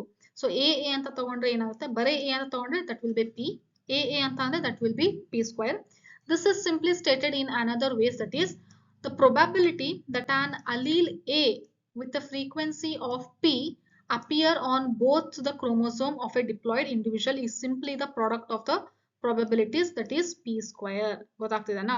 ಸೊ ಒಂದು ಎ ಒಂದು ಡಿಪ್ಲಾಯ್ಡ್ ಆರ್ಗಾನಿಸಮ್ ಅಲ್ಲಿ as it is homologous. Okay, so ಇದರ ಫ್ರೀಕ್ವೆನ್ಸಿ ನಾವು ತಗೋಬೇಕು ಅಂತಂದ್ರೆ ಅದೇನಾಗುತ್ತೆ, that will be product, that is P square ಆಗುತ್ತೆ ಅಂತ ಹೇಳ್ತಾರೆ. ಸಿಮಿಲರ್ಲಿ ಸ್ಮಾಲ್ ಎ ತಗೊಂಡಾಗ, ದಿಸ್ ವಿಲ್ ಸ್ಮಾಲ್ ಎ ತಗೊಂಡಾಗ ಅದರದ್ದು ಪ್ರಾಡಕ್ಟ್ ಏನಾಗುತ್ತೆ ಕ್ಯೂ ಸ್ಕ್ವೇರ್ ಆಗುತ್ತೆ of A that will be 2pq. Capital A ಮತ್ತೆ ಸ್ಮಾಲ್ ಎ ತಗೊಂಡ್ರೆ ಏನಂತ ಅರ್ಥ, ಇಲ್ಲಿ 2pq ಅಂತ ಹೇಳಿದ್ದಾರೆ. ಹೆನ್ಸ್ ಇದು ಈಕ್ವೇಶನ್ ಬಂತು. Okay, so this is a binomial expansion of p plus q whole square. a plus b whole square ಏನಿದೆಲ್ಲ ಅದೇ ತರ p plus q whole square ಏನು ಎಕ್ಸ್ಪ್ಲನೇಷನ್ ಇದು, ಬೈನಾಮಿಯಲ್ ಎಕ್ಸ್ಪಾನ್ಷನ್ ಇದು. Okay, so when frequency measured differs from expected values, the differences direction indicates the extent of evolutionary change. Okay, so ಇದನ್ನ ನಾವು actual ಆಗಿ match ಮಾಡಿ ನೋಡಿದಾಗ ಏನಾಗುತ್ತೆ, ಎವಲ್ಯೂಷನರಿಲಿ ಏನಾದ್ರೂ ಚೇಂಜ್ ಆದಾಗ ಇದರ ಕಂಪ್ಲೀಟ್ ನಂಬರ್ ಕೂಡ ಚೇಂಜ್ ಆಗುತ್ತೆ ಅಂತ ಹೇಳ್ತಾರೆ. ಡಿಸ್ಟರ್ಬೆನ್ಸಸ್ ಇನ್ ಜೆನೆಟಿಕ್ ಈಕ್ವಿಲಿಬ್ರಿಯಂ, ನೋಡಿ ಜೆನೆಟಿಕ್ ಈಕ್ವಿಲಿಬ್ರಿಯಂ ಪ್ರತಿಯೊಂದು ಎಲ್ಲ ಸೇಮ್ ಇದ್ದಾಗ ಮಾತ್ರ ಇದರ ವ್ಯಾಲ್ಯೂ ಏನ್ ಬರುತ್ತೆ 1 ಬರುತ್ತೆ. ಜೆನೆಟಿಕ್ ಈಕ್ವಿಲಿಬ್ರಿಯಂ ಏನಾದ್ರು ಚೇಂಜ್ ಆಯ್ತು ಅಂತಂದ್ರೆ ಇದರ ಫ್ರೀಕ್ವೆನ್ಸಿ ಚೇಂಜ್ ಆಗಿ ವ್ಯಾಲ್ಯೂನು ಕೂಡ ಚೇಂಜ್ ಆಗುತ್ತೆ. Or Hardy Weinberg equilibrium, that is change of frequency of alleles in a population would then be interrupted as resulting in evolution. ಯಾವಾಗ ಜೀನ್ಸ್ ಅಲ್ಲಿ ಚೇಂಜಸ್ ಆಗುತ್ತೆ ಅವಾಗ ಎವಲ್ಯೂಷನ್ ಆಗುತ್ತೆ, ಇಲ್ಲ ಅಂದ್ರೆ ಯಾವಾಗ್ಲೂ ಯಾವ ರೀತಿ ಇರುತ್ತೆ ಈ ರೀತಿ ಕಾನ್ಸ್ಟೆಂಟ್ ಆಗಿ ಇರುತ್ತೆ ಅಂತ ಹೇಳಿ ಹಾರ್ಡಿ-ವೀನ್ಬರ್ಗ್ ಅವರು ಹೇಳಿರೋದು. ನೋಡಿ change of frequency of alleles ಇನ ಫ್ರೀಕ್ವೆನ್ಸಿ ಏನಾದ್ರು ಚೇಂಜ್ ಆಗ್ಬಿಡ್ತು ಅಂದ್ರೆ ನಾನು ಎಕ್ಸ್ಪ್ಲೇನ್ ಮಾಡಿ ತೋರಿಸ್ತೀನಿ ನಿಮಗೆ. Better I will rub this and will explain with small experiment. Okay, so that you will get complete idea. So ಏನಾದ್ರೂ ಅಲೀಲಿನ ಫ್ರೀಕ್ವೆನ್ಸಿಯಲ್ಲಿ ಚೇಂಜ್ ಆಯ್ತು ಅಂತ ಅಂದ್ರೆ ಏನಾಗ್ಬಿಡುತ್ತೆ ಮಕ್ಕಳೇ, ಎವಲ್ಯೂಷನ್ ಆಗುತ್ತೆ, ಹೊಸ ಸ್ಪೀಶೀಸ್ ಹುಟ್ಕೊಳ್ಳುತ್ತೆ, ಹಾಗಾಗಿ ಎವಲ್ಯೂಷನ್ ಆಗುತ್ತೆ ಅಂತ ಹೇಳ್ತಾ ಇದ್ರು. ಓಕೆ, ಸೊ ಇಲ್ಲಿ ಒಂದು ಪಾಪ್ಯುಲೇಷನ್ ಇದೆ, ಇಲ್ಲಿ ರೆಡ್ ಆಂಟ್ ಇದೆ. ಓಕೆ, ಇನ್ನೊಂದು ಇಲ್ಲಿ ಬ್ಲೂ ಆಂಟ್ ಇದೆ. ರೆಡ್ ಆಂಟಿನ ನಂಬರ್ ಎಷ್ಟು ಅಂತ ತಗೊಳ್ಳೋಣ, 20 ಅಂತ ತಗೊಳ್ಳೋಣ. Okay, so this will be 20. And ಇಲ್ಲಿ ಬ್ಲೂ ಆಂಟಿನ ರೆಡ್ ಆಂಟ್ ಮತ್ತೆ ಬ್ಲಾಕ್ ಹೇಳ್ಬೇಕಾಗಿತ್ತಲ್ಲ, black ant. Okay, red ant ಮತ್ತೆ ಬ್ಲಾಕ್ ಆಂಟ್, ಬ್ಲೂ ಬೇಡ, let's be real. Okay, so red ant ಮತ್ತೆ ಬ್ಲಾಕ್ ಆಂಟ್ ತಗೊಂಡಾಗ ಇಲ್ಲಿ ಏನಾಯ್ತು, ಈ ರೆಡ್ ಆಂಟಿನ ನಂಬರ್ ಎಷ್ಟಿದೆ, 20 ಇದೆ ಮಕ್ಕಳು. ಓಕೆ, ಬ್ಲಾಕ್ ಇನ ನಂಬರ್ ಎಷ್ಟಿದೆ, 5 ಇದೆ. ಸೊ ಹಂಗಂದ್ರೆ ಆಕ್ಚುಲ್ ಆಗಿ ಇಲ್ಲಿ ನಾನ್ ಆಂಟ್ ತಗೊಂಡು ಹೇಳ್ತಾ ಇದೀನಿ, ಬಟ್ ಇದು ದಿಸ್ ಇಸ್ ಆಕ್ಚುಲಿ ಅಲೀಲ್ಸ್ ಅಂತ ತಿಳ್ಕೊಳ್ಳಿ ನೀವು. ಒಂದು ಜೀನಿನ ಅಲೀಲ್ಸ್ ಇದೆ, ಒಂದು ಟಾಲ್ ಇಂದ ಅಲೀಲ್ ಇದೆ, ಇನ್ನೊಂದು ಡ್ವಾರ್ಫ್ ಇಂದು ಅಲೀಲ್ ಇದೆ. ಓಕೆ, ಇದ್ರ ಫ್ರೀಕ್ವೆನ್ಸಿ ಏನಂತ ಆಗುತ್ತೆ, ಸೊ ಹಂಗಂದ್ರೆ ಟಾಲ್ ಇಂದು ಕ್ಯಾಪಿಟಲ್ ಪಿ ನ ಫ್ರೀಕ್ವೆನ್ಸಿ ಏನಂತ ಆಯ್ತು, 20 ಬೈ ಎಷ್ಟಿದೆ ಟೋಟಲ್ 25. ಓಕೆ, ಸೊ 20/25 ಆಯ್ತು. ಹಂಗಂದ್ರೆ ಡ್ವಾರ್ಫ್ ಇಂದು ಅಲೀಲ್ ಅಂತ ಅಂದ್ರೆ ಏನು, ಕ್ಯೂ. ಓಕೆ, ಸೊ ಕ್ಯೂ ಅಂದ್ರೆ ಎಷ್ಟಾಯ್ತು, that is 5/25. So this is their frequency. Okay, so ಈಗ ಹೇಗೆ ಚೇಂಜ್ ಆಗ್ಬಿಡುತ್ತೆ ಅಂದ್ರೆ, ಇದು ಕಾನ್ಸ್ಟೆಂಟ್, ನಾರ್ಮಲ್ ಆಗಿ ಏನು ಡಿಸ್ಟರ್ಬ್ ಆಗಿಲ್ಲ, ನಾರ್ಮಲ್ ಕಂಡೀಷನ್ಸ್ ಇದೆ, ಜೀನ್ಸ್ ಅಲ್ಲಿ ಏನು ಚೇಂಜಸ್ ಆಗಿಲ್ಲ, ವೇರಿಯೇಷನ್ ಆಗಿಲ್ಲ ಅಂತ ಅಂದ್ರೆ ಇದೇ ರೀತಿ ಈಕ್ವಿಲಿಬ್ರಿಯಂ ಅಲ್ಲಿ ಇರುತ್ತೆ. P+Q is equal to 1 ನಮಗೆ ಈಕ್ವೇಶನ್ ತೋರಿಸುತ್ತೆ. ಬಟ್ ಯಾವಾಗ ಏನಾದ್ರೂ ಸಡನ್ ಆಗಿ ಚೇಂಜ್ ಆಯ್ತು, ವೇರಿಯೇಷನ್ ಆಯ್ತು ಅಂದ್ರೆ, ಸಪೋಸ್ ಈಗ ಈ ಇರುವೆಗಳು ಏನು ನ್ಯಾಚುರಲ್ ಕಲಾಮಿಟಿ ಆಯ್ತು, ಫ್ಲಡ್ ಬಂತು ಅಂತ ತಿಳ್ಕೊಳ್ಳಿ. ಫ್ಲಡ್ ಬಂದ್ಬಿಟ್ಟು ಈ ಇರುವೆಗಳಿನ ಪಾಪ್ಯುಲೇಷನ್ ಕಂಪ್ಲೀಟ್ ಆಗಿ ಮಾಯ ಆಗ್ಬಿಡ್ತು. ಓಕೆ, ಈಗ ಯಾವ್ದಿಲ್ಲ, ರೆಡ್ ಆಂಟ್ಸ್ ಇಲ್ಲ ಅಂತಂದ್ರೆ ಡ್ವಾರ್ಫ್ ಇರುವಂತ ಜೀನ್ ಇಲ್ಲೇ ಇಲ್ಲ. ಈಗ ಬರೀ ಯಾವ್ದಿದೆ, ಸಾರಿ ಟಾಲ್ ಇರುವಂತ ಜೀನ್ ಇಲ್ಲೆಲ್ಲ, ಡಾಮಿನೆಂಟ್ ಇತ್ತು ಅದೇ, ಇವಾಗ ಇಲ್ಲ ಅದು. ಓಕೆ, ಈಗ ರಿಸೆಸಿವ್ ಇರುವಂತದ್ದು ಯಾವ್ದಿದೆ, ಡ್ವಾರ್ಫ್ ಇರೋದು ಅಷ್ಟೇ ಇದೆ. ಹಂಗಾಗಿ ಇಲ್ಲಿ ಫ್ರೀಕ್ವೆನ್ಸಿ ಏನಾಯ್ತು ಮಕ್ಕಳೇ, ಚೇಂಜ್ ಆಯ್ತಲ್ಲ. ಈಗ ಫ್ರೀಕ್ವೆನ್ಸಿ ನಾವ್ ಏನಂತ ಬರೀಬೇಕು, 5/5, ಟೋಟಲ್ 25 ಇಲ್ಲ ಈಗ. ಓಕೆ, ಯಾಕಂದ್ರೆ ರೆಡ್ ಇರೋದೆಲ್ಲ ಏನಾಗ್ಬಿಟ್ಟಿದೆ, ಹೋಯ್ತು. ಓಕೆ, ಸೊ ಇನ್ನು ನ್ಯಾಚುರಲ್ ಕಲಾಮಿಟೀಸ್ ಆಗಿ, ಡಿಸ್ಟರ್ಬೆನ್ಸಸ್ ಆಗಿ, ವೇರಿಯೇಷನ್ ಆಗ್ಬಿಟ್ಟು, ಸಾರಿ ಚೇಂಜಸ್, ಎನ್ವೈರನ್ಮೆಂಟ್ ಅಲ್ಲಿ ಚೇಂಜಸ್ ಆಗ್ಬಿಟ್ಟು ಅದು ಕಂಪ್ಲೀಟ್ ಆಗಿ ಎಲಿಮಿನೇಟ್ ಆಗ್ಬಿಡ್ತು. ಸೊ ಈಗ ಉಳ್ಕೊಂಡಿರೋದು ಯಾವುದು, ಬ್ಲಾಕ್ ಆಂಟ್. ಸೊ ಹಂಗಾಗಿ ಅದರ ಫ್ರೀಕ್ವೆನ್ಸಿ ಏನಾಯ್ತು ಇವಾಗ, 5/5. ಸಿ, ಇಲ್ಲಿ ನಿಮಗೆ ಈಗ ಅರ್ಥ ಆಯ್ತಲ್ಲ, that is change of frequency of alleles in a population would then be interpreted as resulting in evolution. So ಹಂಗಾಗಿ ಎವಲ್ಯೂಷನ್ ಆಗಿದೆ. ಸಿ, ಈ ರೀತಿ ಜೀನ್ಸ್ ಅಲ್ಲಿ ಇರುವಂತ ಅಲೀಲ್ಸ್ ಅಲ್ಲಿ ಏನಾದ್ರು ಫ್ರೀಕ್ವೆನ್ಸಿಯಲ್ಲಿ ಚೇಂಜ್ ಆಯ್ತು ಅಂತಂದ್ರೆ ಹೊಸ ಸ್ಪೀಶೀಸ್ ಬಂದ್ಬಿಡ್ತು. ಈಗ ಉಳ್ಕೊಂಡಿರುವಂತ ಸ್ಪೀಶೀಸ್ ಏನಾಯ್ತು, ನೆಕ್ಸ್ಟ್ ಕಂಟಿನ್ಯೂ ಆಗುತ್ತೆ, ಇದರಲ್ಲಿ ಮತ್ತೆ ಚೇಂಜಸ್ ಆಗ್ತಾ ಬರುತ್ತೆ. This is how evolution has occurred. ಈ ರೀತಿ ಎವಲ್ಯೂಷನ್ ಆಗಿರೋದು ಅಂತ ಹೇಳಿ ಹೇಳಿರೋದು. ಯಾರು ಹೇಳಿದ್ದು, ಹಾರ್ಡಿ, ಈಕ್ವಿಲಿಬ್ರಿಯಂ ಇವರು ಯಾರು, ಸೈಂಟಿಸ್ಟ್ ಹೇಳಿರೋದು. Okay, so next 5 factors are known to affect Hardy-Weinberg equilibrium. Okay, so Hardy Weinberg equilibrium ಪ್ರಕಾರ 5 ಫ್ಯಾಕ್ಟರ್ಸ್ ಏನಾಗುತ್ತೆ, ಈ ಈಕ್ವಿಲಿಬ್ರಿಯಂ ನ ಎಫೆಕ್ಟ್ ಮಾಡುತ್ತೆ. ಯಾವ್ದಾವ್ದು, ದೀಸ್ ಆರ್, ಇಲ್ಲಿ ಕ್ಲೀನ್ ಆಗಿ ನೀವು ಅರ್ಥ ಮಾಡ್ಕೋಬೇಕಾಗುತ್ತೆ, ಜೀನ್ ಮೈಗ್ರೇಷನ್ ಅಥವಾ ಜೀನ್ ಫ್ಲೋ ಅಂತ ಅರ್ಥ, genetic drift, mutation, genetic recombination and natural selection. ಈ ಪ್ಯಾರಾಗ್ರಾಫ್ ಮತ್ತೆ ನೆಕ್ಸ್ಟ್ ಪ್ಯಾರಾಗ್ರಾಫ್ ಅಲ್ಲಿ ತುಂಬಾ ಡೌಟ್ಸ್ ಕೇಳ್ತಾ ಇರ್ತಾರೆ ಯಾವಾಗ್ಲೂ. ಸೊ ನಾನು ಕ್ಲೀನ್ ಆಗಿ ಎಕ್ಸ್ಪ್ಲೇನ್ ಮಾಡ್ಬಿಡ್ತೀನಿ, ನಿಮಗೆ ಇನ್ಮೇಲೆ ಡೌಟ್ಸ್ ಇರೋದೇ ಇಲ್ಲ. ಓಕೆ, ಸೊ ಏನಂತ ಹೇಳ್ತಾ ಇದ್ದಾರೆ, ಹಾರ್ಡಿ-ವಿನ್ಬರ್ಗ್ ಈಕ್ವಿಲಿಬ್ರಿಯಂ ಯಾವಾಗ್ಲೂ ಈಕ್ವಿಲಿಬ್ರಿಯಂ ಅಲ್ಲೇನೆ ಇರಬೇಕು. P+Q is equal to 1, P² plus Q² plus 2PQ is equal to 1 ಹಂಗೇನೆ ಇರಬೇಕು ಅಂತ ಅಂದ್ರೆ, ಓಕೆ, ಇವ್ಯಾವು 5 ಇಲ್ಲಿ ಕೊಟ್ಟಿರುವಂತಲ್ಲ, ಇವ್ಯಾವೂ ನಡಿಬಾರ್ದು. ಓಕೆ, ಈ 5 ಏನಾದ್ರೂ ನೇಚರ್ ಅಲ್ಲಿ ಆಗ್ತಾ ಇದೆ ಅಂತ ಅಂದ್ರೆ ಈಕ್ವಿಲಿಬ್ರಿಯಂ ಹಾಳಾಯ್ತು ಅಂತ ಅರ್ಥ. ಯಾವ್ದಾವ್ದು, ಜೀನ್ ಮೈಗ್ರೇಷನ್, ಒಂದ್ ಕಡೆಯಿಂದ ಇನ್ನೊಂದು ಜೀನ್ ಮೈಗ್ರೇಟ್ ಆಗುತ್ತೆ, ಅಥವಾ ಅದನ್ನ ನಾವೆಂತ ಕರಿತೀವಿ, ಜೀನ್ ಫ್ಲೋ ಅಂತಾನು ಕೂಡ ಕರಿತೀವಿ. ಜೆನೆಟಿಕ್ ಡ್ರಿಫ್ಟ್ ಎಕ್ಸ್ಪ್ಲೇನ್ ಮಾಡ್ತೀನಿ, ಜೆನೆಟಿಕ್ ಡ್ರಿಫ್ಟ್ ಅಂದ್ರೆ ಏನಂತ. ಅಥವಾ ಮ್ಯೂಟೇಷನ್, ಓಕೆ, ಅಥವಾ ಜೆನೆಟಿಕ್ ರೀಕಾಂಬಿನೇಷನ್ ಅಂತಂದ್ರೆ ಏನು, ಅದೇ ಸೆಲ್ ಡಿವಿಷನ್ ಆಗ್ಬೇಕಾದ್ರೆ ಕ್ರಾಸಿಂಗ್ ಓವರ್ ಆಗಿ ಜೀನ್ಸ್ ಏನಾಗುತ್ತೆ, ಎಕ್ಸ್ಚೇಂಜ್ ಆಗುತ್ತೆ, ಅದನ್ನ ಜೆನೆಟಿಕ್ ರೀಕಾಂಬಿನೇಷನ್ ಅಂತ ಕರಿತೀವಿ. ಮತ್ತೆ ನ್ಯಾಚುರಲ್ ಸೆಲೆಕ್ಷನ್, ಇದೇನಾದ್ರೂ ಆಗ್ಬಿಡ್ತು ಅಂತಂದ್ರೆ ಈಕ್ವಿಲಿಬ್ರಿಯಂ ಅಲ್ಲಿ ಇರೋದಿಲ್ಲ. when migration of section of a population to another place and population occurs, gene frequencies change in the original as well as in the new population. Okay, so ಇದಕ್ಕೆ ಅರ್ಥ ಮಾಡಿಸ್ತೀನಿ ನೋಡಿ. ಒಂದು red ಇರುವಂತ ಬಾಲ್ಸ್ ಇದೆ. Okay, so ಇನ್ನೊಂದು blue balls ಇದೆ. Means red ಇರೋದು ಒಂದು ಆರ್ಗನಿಸಮ್ ಅಂತ ತಿಳ್ಕೊಳ್ಳಿ, ಬ್ಲೂ ಇರೋದು ಒಂದು ಆರ್ಗನಿಸಮ್ ಅಂತ ತಿಳ್ಕೊಳ್ಳಿ. ಓಕೆ, ಸೊ ಇದು ಒಂದು ಎನ್ವಿರಾನ್ಮೆಂಟಲ್ ಇದೆ. ಸೊ ಈಗ ರೆಡ್ ಇರುವಂತದ್ದು ಆಂಟ್ಸ್ ಅಂತ ತಿಳ್ಕೊಳ್ಳೋಣ. ಓಕೆ, ಸೊ ಈ ಆಂಟ್ಸ್ ಏನಾಯ್ತು, ಸಡನ್ ಆಗಿ ಏನು ನೇಚರ್ ಅಲ್ಲಿ ಚೇಂಜಸ್ ಆಗ್ಬಿಡ್ತು. ಈಗ ಈ ಏರಿಯಾದಲ್ಲಿ ಈ ಆಂಟ್ಸ್ ಗೆ ಇರಕ್ಕೆ ಆಗ್ತಾ ಇಲ್ಲ. ಸೊ ಹಂಗಾಗಿ ಅದು ಹೊಸ ಜಿಯೋಗ್ರಫಿಕಲ್ ಏರಿಯಾಗೆ ಬಂದ್ಬಿಡ್ತು. ಸೊ ಈ ರೆಡ್ ಆಂಟ್ಸ್ ಅಲ್ಲಿ ಕೆಲವೊಂದು ರೆಡ್ ಆಂಟ್ಸ್ ಮಾತ್ರ, ಈಗ ನಾನು ಎಷ್ಟು ಬರ್ದಿದ್ದೀನಿ, 4 ಬರ್ದಿದ್ದೀನಾ. ಓಕೆ, ಈ 4ರಲ್ಲಿ 2 ಮಾತ್ರ ಏನಾಯ್ತು, ಹೊಸ ಪಾಪ್ಯುಲೇಷನ್ ಗೆ ಮೈಗ್ರೇಟ್ ಆಗ್ಬಿಡ್ತು. ಓಕೆ, ಸೊ ಈಗ ನ್ಯೂ ಪಾಪ್ಯುಲೇಷನ್ ಅಲ್ಲಿ ಏನಾಯ್ತು, ಮೈಗ್ರೇಟ್ ಆಯ್ತು. So this is known as what, gene migration or gene flow. ಅಂದ್ರೆ ಇಲ್ಲಿಂದ ಇಲ್ಲಿಗೆ ಬಂದಿರುತ್ತಲ್ಲ, ಅಂದ್ರೆ ಅಲ್ಲಿಂದ ಇನ್ನೊಂದು ಪಾಪ್ಯುಲೇಷನ್ ಗೆ ಹೊಸ ಜೀನ್ಸ್ ಬಂದಂಗ ಆಯ್ತಲ್ವಾ. ಹೊಸ jeans in the sense new organisms. ಈ ಪಾಪ್ಯುಲೇಷನ್ ಅಲ್ಲಿ, ಈ ಏರಿಯಾದಲ್ಲಿ ಮುಂಚೆ ರೆಡ್ ಆಂಟ್ಸ್ ಇರ್ಲಿಲ್ಲ, ಈಗ ಬಂತು. ಮೀನ್ಸ್ ಜೀನ್ ಫ್ಲೋ ಆಯ್ತು. ಓಕೆ, ಸೊ ಈಗ ಜೀನ್ ಫ್ಲೋ ಆಯ್ತಾ, ಈ ಹೊಸ ಎನ್ವಿರಾನ್ಮೆಂಟ್ ಅಲ್ಲಿ ಇದು ಸರ್ವೈವ್ ಆಗ್ತಾ ಇದೆ. ರೆಡ್ ಆಂಟ್ ಈ 2 ಇದೆ ಅಲ್ಲ, ಹೊಸ ಜಿಯೋಗ್ರಫಿಕಲ್ ಏರಿಯಾ ಇದು, completely it is new. Suppose ಇದು ಇಂಡಿಯಾ ಅಂತ ತಿಳ್ಕೊಳ್ಳಿ, ಅಮೆರಿಕಕ್ಕೆ ಬಂತು. ಎಷ್ಟು ಚೇಂಜ್ ಇದೆ ಅಲ್ವಾ, ಕಂಪ್ಲೀಟ್ ಆಗಿ ಅಲ್ಲಿರುವಂತ ಎನ್ವಿರಾನ್ಮೆಂಟ್ ಆಗಿರ್ಬೋದು, ಪ್ರತಿಯೊಂದು ಎಲ್ಲ ಚೇಂಜ್ ಇದೆ. ಓಕೆ, ಸೊ ಈಗ ಹೊಸ ಎನ್ವಿರಾನ್ಮೆಂಟ್ ಅಲ್ಲಿನೂ ಕೂಡ ಈ ರೆಡ್ ಆಂಟ್ ಅಡಾಪ್ಟ್ ಆಗ್ತಾ ಇದೆ, ಅಡ್ಜಸ್ಟ್ ಆಗ್ತಾ ಇದೆ. ಓಕೆ, ಅಕ್ಲಿಮಟೈಸ್ ಆಗ್ತಾ ಇದೆ. ಅಂದ್ರೆ ಬರ್ತಾ ಬರ್ತಾ ಆ ಜೀನ್ಸ್ ಅಲ್ಲಿ ಬದಲಾವಣೆಗಳಾಗುತ್ತೆ. ಅದು ಹೊಸ ಹೊಸ ಮಾರ್ಫಾಲಜಿಕಲಿ ಅನಾಟಮಿಕಲಿ ಸ್ಟ್ರಕ್ಚರ್ಸ್ ಎಲ್ಲ ಚೇಂಜ್ ಮಾಡ್ಕೊಳ್ತು. ಹೆಂಗೆ ಆಯ್ತು ಅಂದ್ರೆ ಅದ್ರಲ್ಲಿ ಜೀನ್ಸ್ ಅಲ್ಲಿ ಚೇಂಜ್ ಆಗಿರೋದ್ರಿಂದ ಹೊಸ ಸ್ಟ್ರಕ್ಚರ್ ಬಂತು. ಮೇ ಬಿ ಇಲ್ಲಿ ಚಳಿಯಿಂದ ತಡ್ಕೊಳಕ್ಕೆ ಎಕ್ಸ್ಟ್ರಾ ಹೇರ್ಸ್ ಬಂದಿರ್ಬೋದು ಆಂಟ್ಸ್ ಮೇಲೆ. ಗೊತ್ತಾಗ್ತಿದೆ ಅಲ್ಲ ಹೆಂಗ್ ಬಂತು, ಒಳಗಡೆ ಜೀನ್ಸ್ ಅಲ್ಲಿ ಚೇಂಜ್ ಆಗಿರೋದ್ರಿಂದಾನೇ ಹೊರಗಡೆ ಎಕ್ಸ್ಪ್ರೆಸ್ ಆಗಿದೆ ಅಲ್ಲ ಮಾರ್ಫಾಲಜಿ ಕ್ಯಾರೆಕ್ಟರ್. ಓಕೆ, ಸೊ ಈ ರೀತಿ ಚೇಂಜ್ ಆಯ್ತು ಈಗ. ಓಕೆ, ಸೊ ಈಗ ಇಂಥ ಪಾಪ್ಯುಲೇಷನ್ ಏನ್ ಮಾಡುತ್ತೆ, ಅದರ ನಂಬರ್ ಇನ್ಕ್ರೀಸ್ ಮಾಡ್ಕೊಳ್ಳುತ್ತೆ. ಓಕೆ, ನಾವು these population will survive in this new area. So ಹಂಗಾಗಿ ನ್ಯೂ ಪಾಪ್ಯುಲೇಷನ್ ಬಂತು. ಇದು ಆಕ್ಚುಲ್ ಒರಿಜಿನಲ್ ಪಾಪ್ಯುಲೇಷನ್ ಗಿಂತ ತುಂಬಾ ಡಿಫ್ರೆಂಟ್ ಆಗಿದೆ.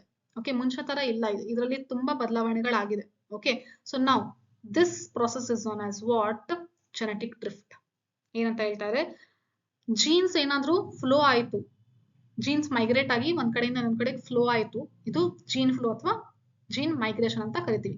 ಈ ತರ ಪದೇ ಪದೇ ಆಗ್ಬಿಟ್ಟು ಹೊಸ ಎನ್ವಿರಾನ್ಮೆಂಟ್ ಅಲ್ಲಿ ಅದು ಕಂಪ್ಲೀಟ್ ಆಗಿ ಅಡ್ಜಸ್ಟ್ ಆಗ್ಬಿಟ್ಟು ಅಲ್ಲೇ ಉಳ್ಕೊಂಡಿದೆ. ಓಕೆ, ಆಮೇಲೆ ಅದರ ನಂಬರ್ ಕೂಡ ಜಾಸ್ತಿ ಮಾಡ್ಕೊಂತಾ ಇದೆ ಅಂತ, ಇದನ್ನ ನಾವೇನಂತ ಕರಿತೀವಿ, ಜೆನೆಟಿಕ್ ಡ್ರಿಫ್ಟ್ ಅಂತ ಕರಿತೀವಿ. ಇದನ್ನೇ ಇನ್ನೊಂದು ಟರ್ಮ್ ಅಲ್ಲಿ ಎಕ್ಸ್ಪ್ಲೇನ್ ಮಾಡೋದಾದ್ರೆ, this is nothing but what, founder effect. So ಇದು ಒರಿಜಿನಲ್ ಪಾಪ್ಯುಲೇಷನ್ ಏನಿದೆಲ್ಲ, ಈ 2 ಉಳ್ಕೊಂಡಿತ್ತಲ್ಲ, ಈ 2ರಿಂದಾನೇ ಮತ್ತೆ ಇಷ್ಟೊಂದು ಪಾಪ್ಯುಲೇಷನ್ ಹೊಸದಾಗಿ ಬಂದಿದಲ್ಲ, ಇದನ್ನ ನಾವು ಫೌಂಡರ್ ಪಾಪ್ಯುಲೇಷನ್ ಅಂತ ಕರಿತೀವಿ. ಈ ಫೌಂಡರ್ಸ್ ಇರೋದ್ರಿಂದಾನೇ ನೆಕ್ಸ್ಟ್ ಬರ್ತಾ ಬರ್ತಾ ಅದರ ನಂಬರ್ ಜಾಸ್ತಿ ಆಯ್ತು. ಇವ್ರ ಪೂರ್ವಜರು ಇವರು. ಓಕೆ, ಸೊ ಅವರಿಂದಾನೇ ಇಷ್ಟು ಇವ್ರದ್ದು ಏನು ನೆಕ್ಸ್ಟ್ ವಂಶ ಬೆಳೀತು. ಗೊತ್ತಾಗ್ತದನಾ. ಸೊ ಈಗ ಮುಂಚೆ ಇರುವಂತ ಪಾಪ್ಯುಲೇಷನ್ಗೂ ಇವ್ರಿಗೂ ಏನೋ ಸಂಬಂಧನೇ ಇಲ್ಲ ಈಗ. ಸೊ ಇವರು ಆಕ್ಚುಲ್ ಆಗಿ ನೋಡ್ಬೇಕಂದ್ರೆ ಇವ್ರ ಪೂರ್ವಜರಾಗಿದ್ರು, ಬಟ್ ಇವ್ರಿಗೂ ಏನು ಸಂಬಂಧ ಇಲ್ಲ. ಈ ಹೊಸದಾಗಿ ಏನ್ ಅಡ್ಜಸ್ಟ್ ಆಗಿದ್ರಲ್ಲ, ಇವರಿಂದ ಈ ವಂಶ ಬೆಳೀತಲ್ಲ, ಇವರು ಆಕ್ಚುಯಲ್ ಪೂರ್ವಜರು ಆಗ್ತಾರೆ. ಗೊತ್ತಾಗ್ತಿದನಾ. ಸೊ ಇದನ್ನ ಏನಂತ ಕರೀತಾರೆ, ಫೌಂಡರ್ ಎಫೆಕ್ಟ್ ಅಂತ ಕರೀತಾರೆ. ಈಗ ನಾನು ಎಕ್ಸ್ಪ್ಲೇನ್ ಮಾಡ್ತೀನಿ ನೋಡಿ. So new genes or alleles are added to the new population. ಈ ಪ್ಯಾರಾಗ್ರಾಫ್ ಮತ್ತೊಂದ್ಸರಿ ಹೇಳ್ತೀನಿ. When migration of a section of a population to another place and population occurs, gene frequencies change in the original as well as in the new population.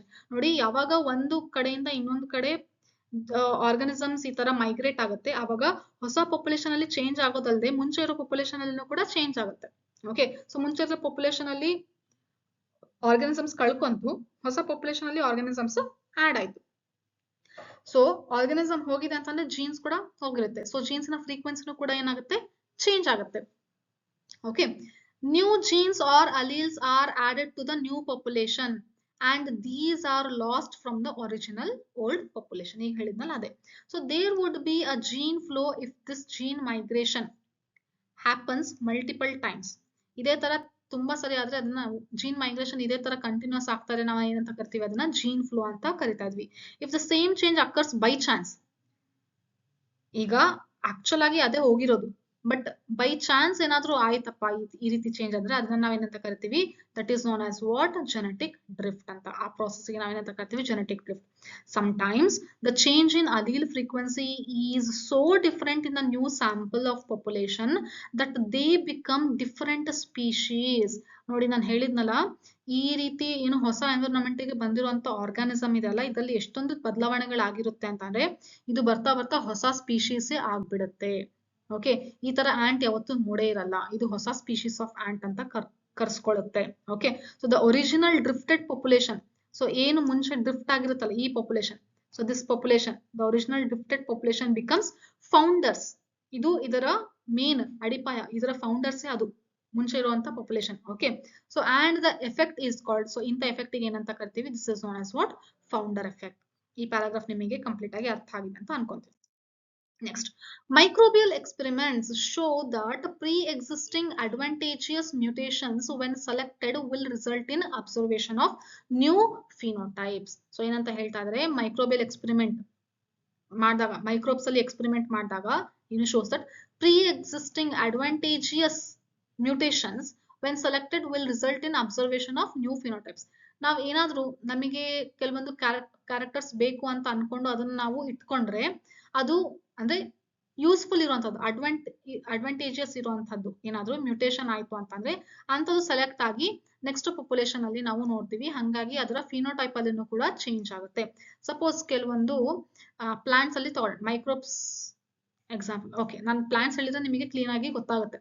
Okay, ಅಥವಾ ಮೈಕ್ರೋಬ್ಸೇ ತಗೊಳ್ಳೋಣ. ಸಣ್ಣ ಸಣ್ಣ ಹುಳಗಳಿದೆ, ಯಾವುದು ಸಣ್ಣ ಸಣ್ಣ ಜೀವಿಗಳಿದೆ. Example bacteria. ಓಕೆ, ಸೊ ಈ ಬ್ಯಾಕ್ಟೀರಿಯಾದಲ್ಲಿ ಫ್ಲಾಜೆಲ್ಲಾ ಇರುತ್ತೆ.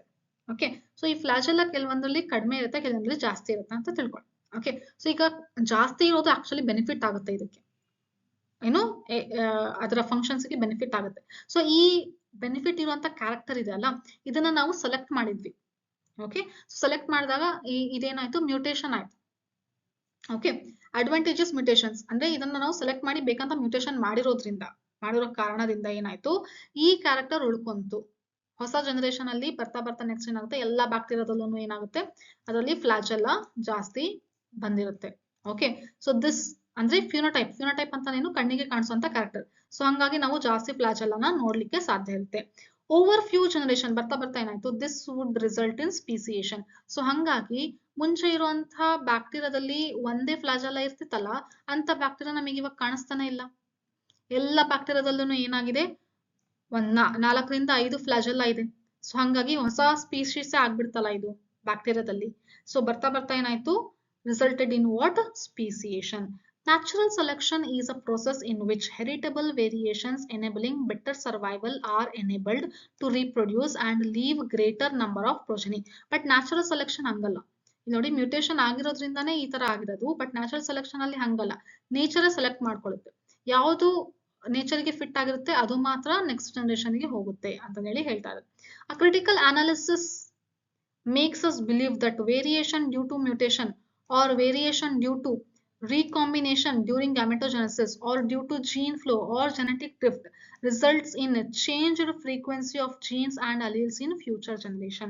So complete ಆಗಿ ಅನಾಲಿಸಿಸ್ ಮಾಡಿ ನೋಡಿದಾಗ ಯಾವುದೇ ರೀತಿ ಚೇಂಜ್ ಆಗಿರ್ಬೋದು, ಒಂದ್ ಜನರೇಷನ್ ಇಂದ ಒಂದ್ ಏರಿಯಾದಿಂದ ಇನ್ನೊಂದು ಏರಿಯಾಗೆ ಟ್ರಾನ್ಸ್ಫರ್ ಆಗಿರ್ಬೋದು, ಅದು ಜೀನ್ ಫ್ಲೋ ಅಥವಾ ಜೀನೆಟಿಕ್ ಡ್ರಿಫ್ಟ್ ಇಂದ ಆಗಿರ್ಬೋದು, ಅಥವಾ ಮ್ಯೂಟೇಶನ್ ಇಂದ ಆಗಿರ್ಬೋದು. ಓಕೆ, ಅಥವಾ ಏನು ರೀಕಾಂಬಿನೇಷನ್ ಇಂದ ಆಗಿರ್ಬೋದು, ಅಂದ್ರೆ ಜೀನ್ಸ್ ಎಕ್ಸ್ಚೇಂಜ್ ಆಗ್ಬೇಕಾದ್ರೆ, ಸೆಲ್ ಡಿವಿಷನ್ ಆಗ್ಬೇಕಾದ್ರೆ ಜೀನ್ಸ್ ಏನ್ ಎಕ್ಸ್ಚೇಂಜ್ ಆಗುತ್ತಲ್ಲ ಅವಾಗ, ಸೊ ಆ ರೀಕಾಂಬಿನೇಷನ್ ಪ್ರೊಸೆಸ್ ಇಂದ ಆಗಿರ್ಬೋದು. ಗ್ಯಾಮೆಟೋಜೆನೆಸಿಸ್ ಅಂದ್ರೆ ಗ್ಯಾಮೆಟ್ ಫಾರ್ಮೇಶನ್ ಆಗ್ಬೇಕಾದ್ರೆ ಏನು ಸೆಲ್ ಡಿವಿಷನ್ ಆಗುತ್ತಲ್ಲ ಅವಾಗ.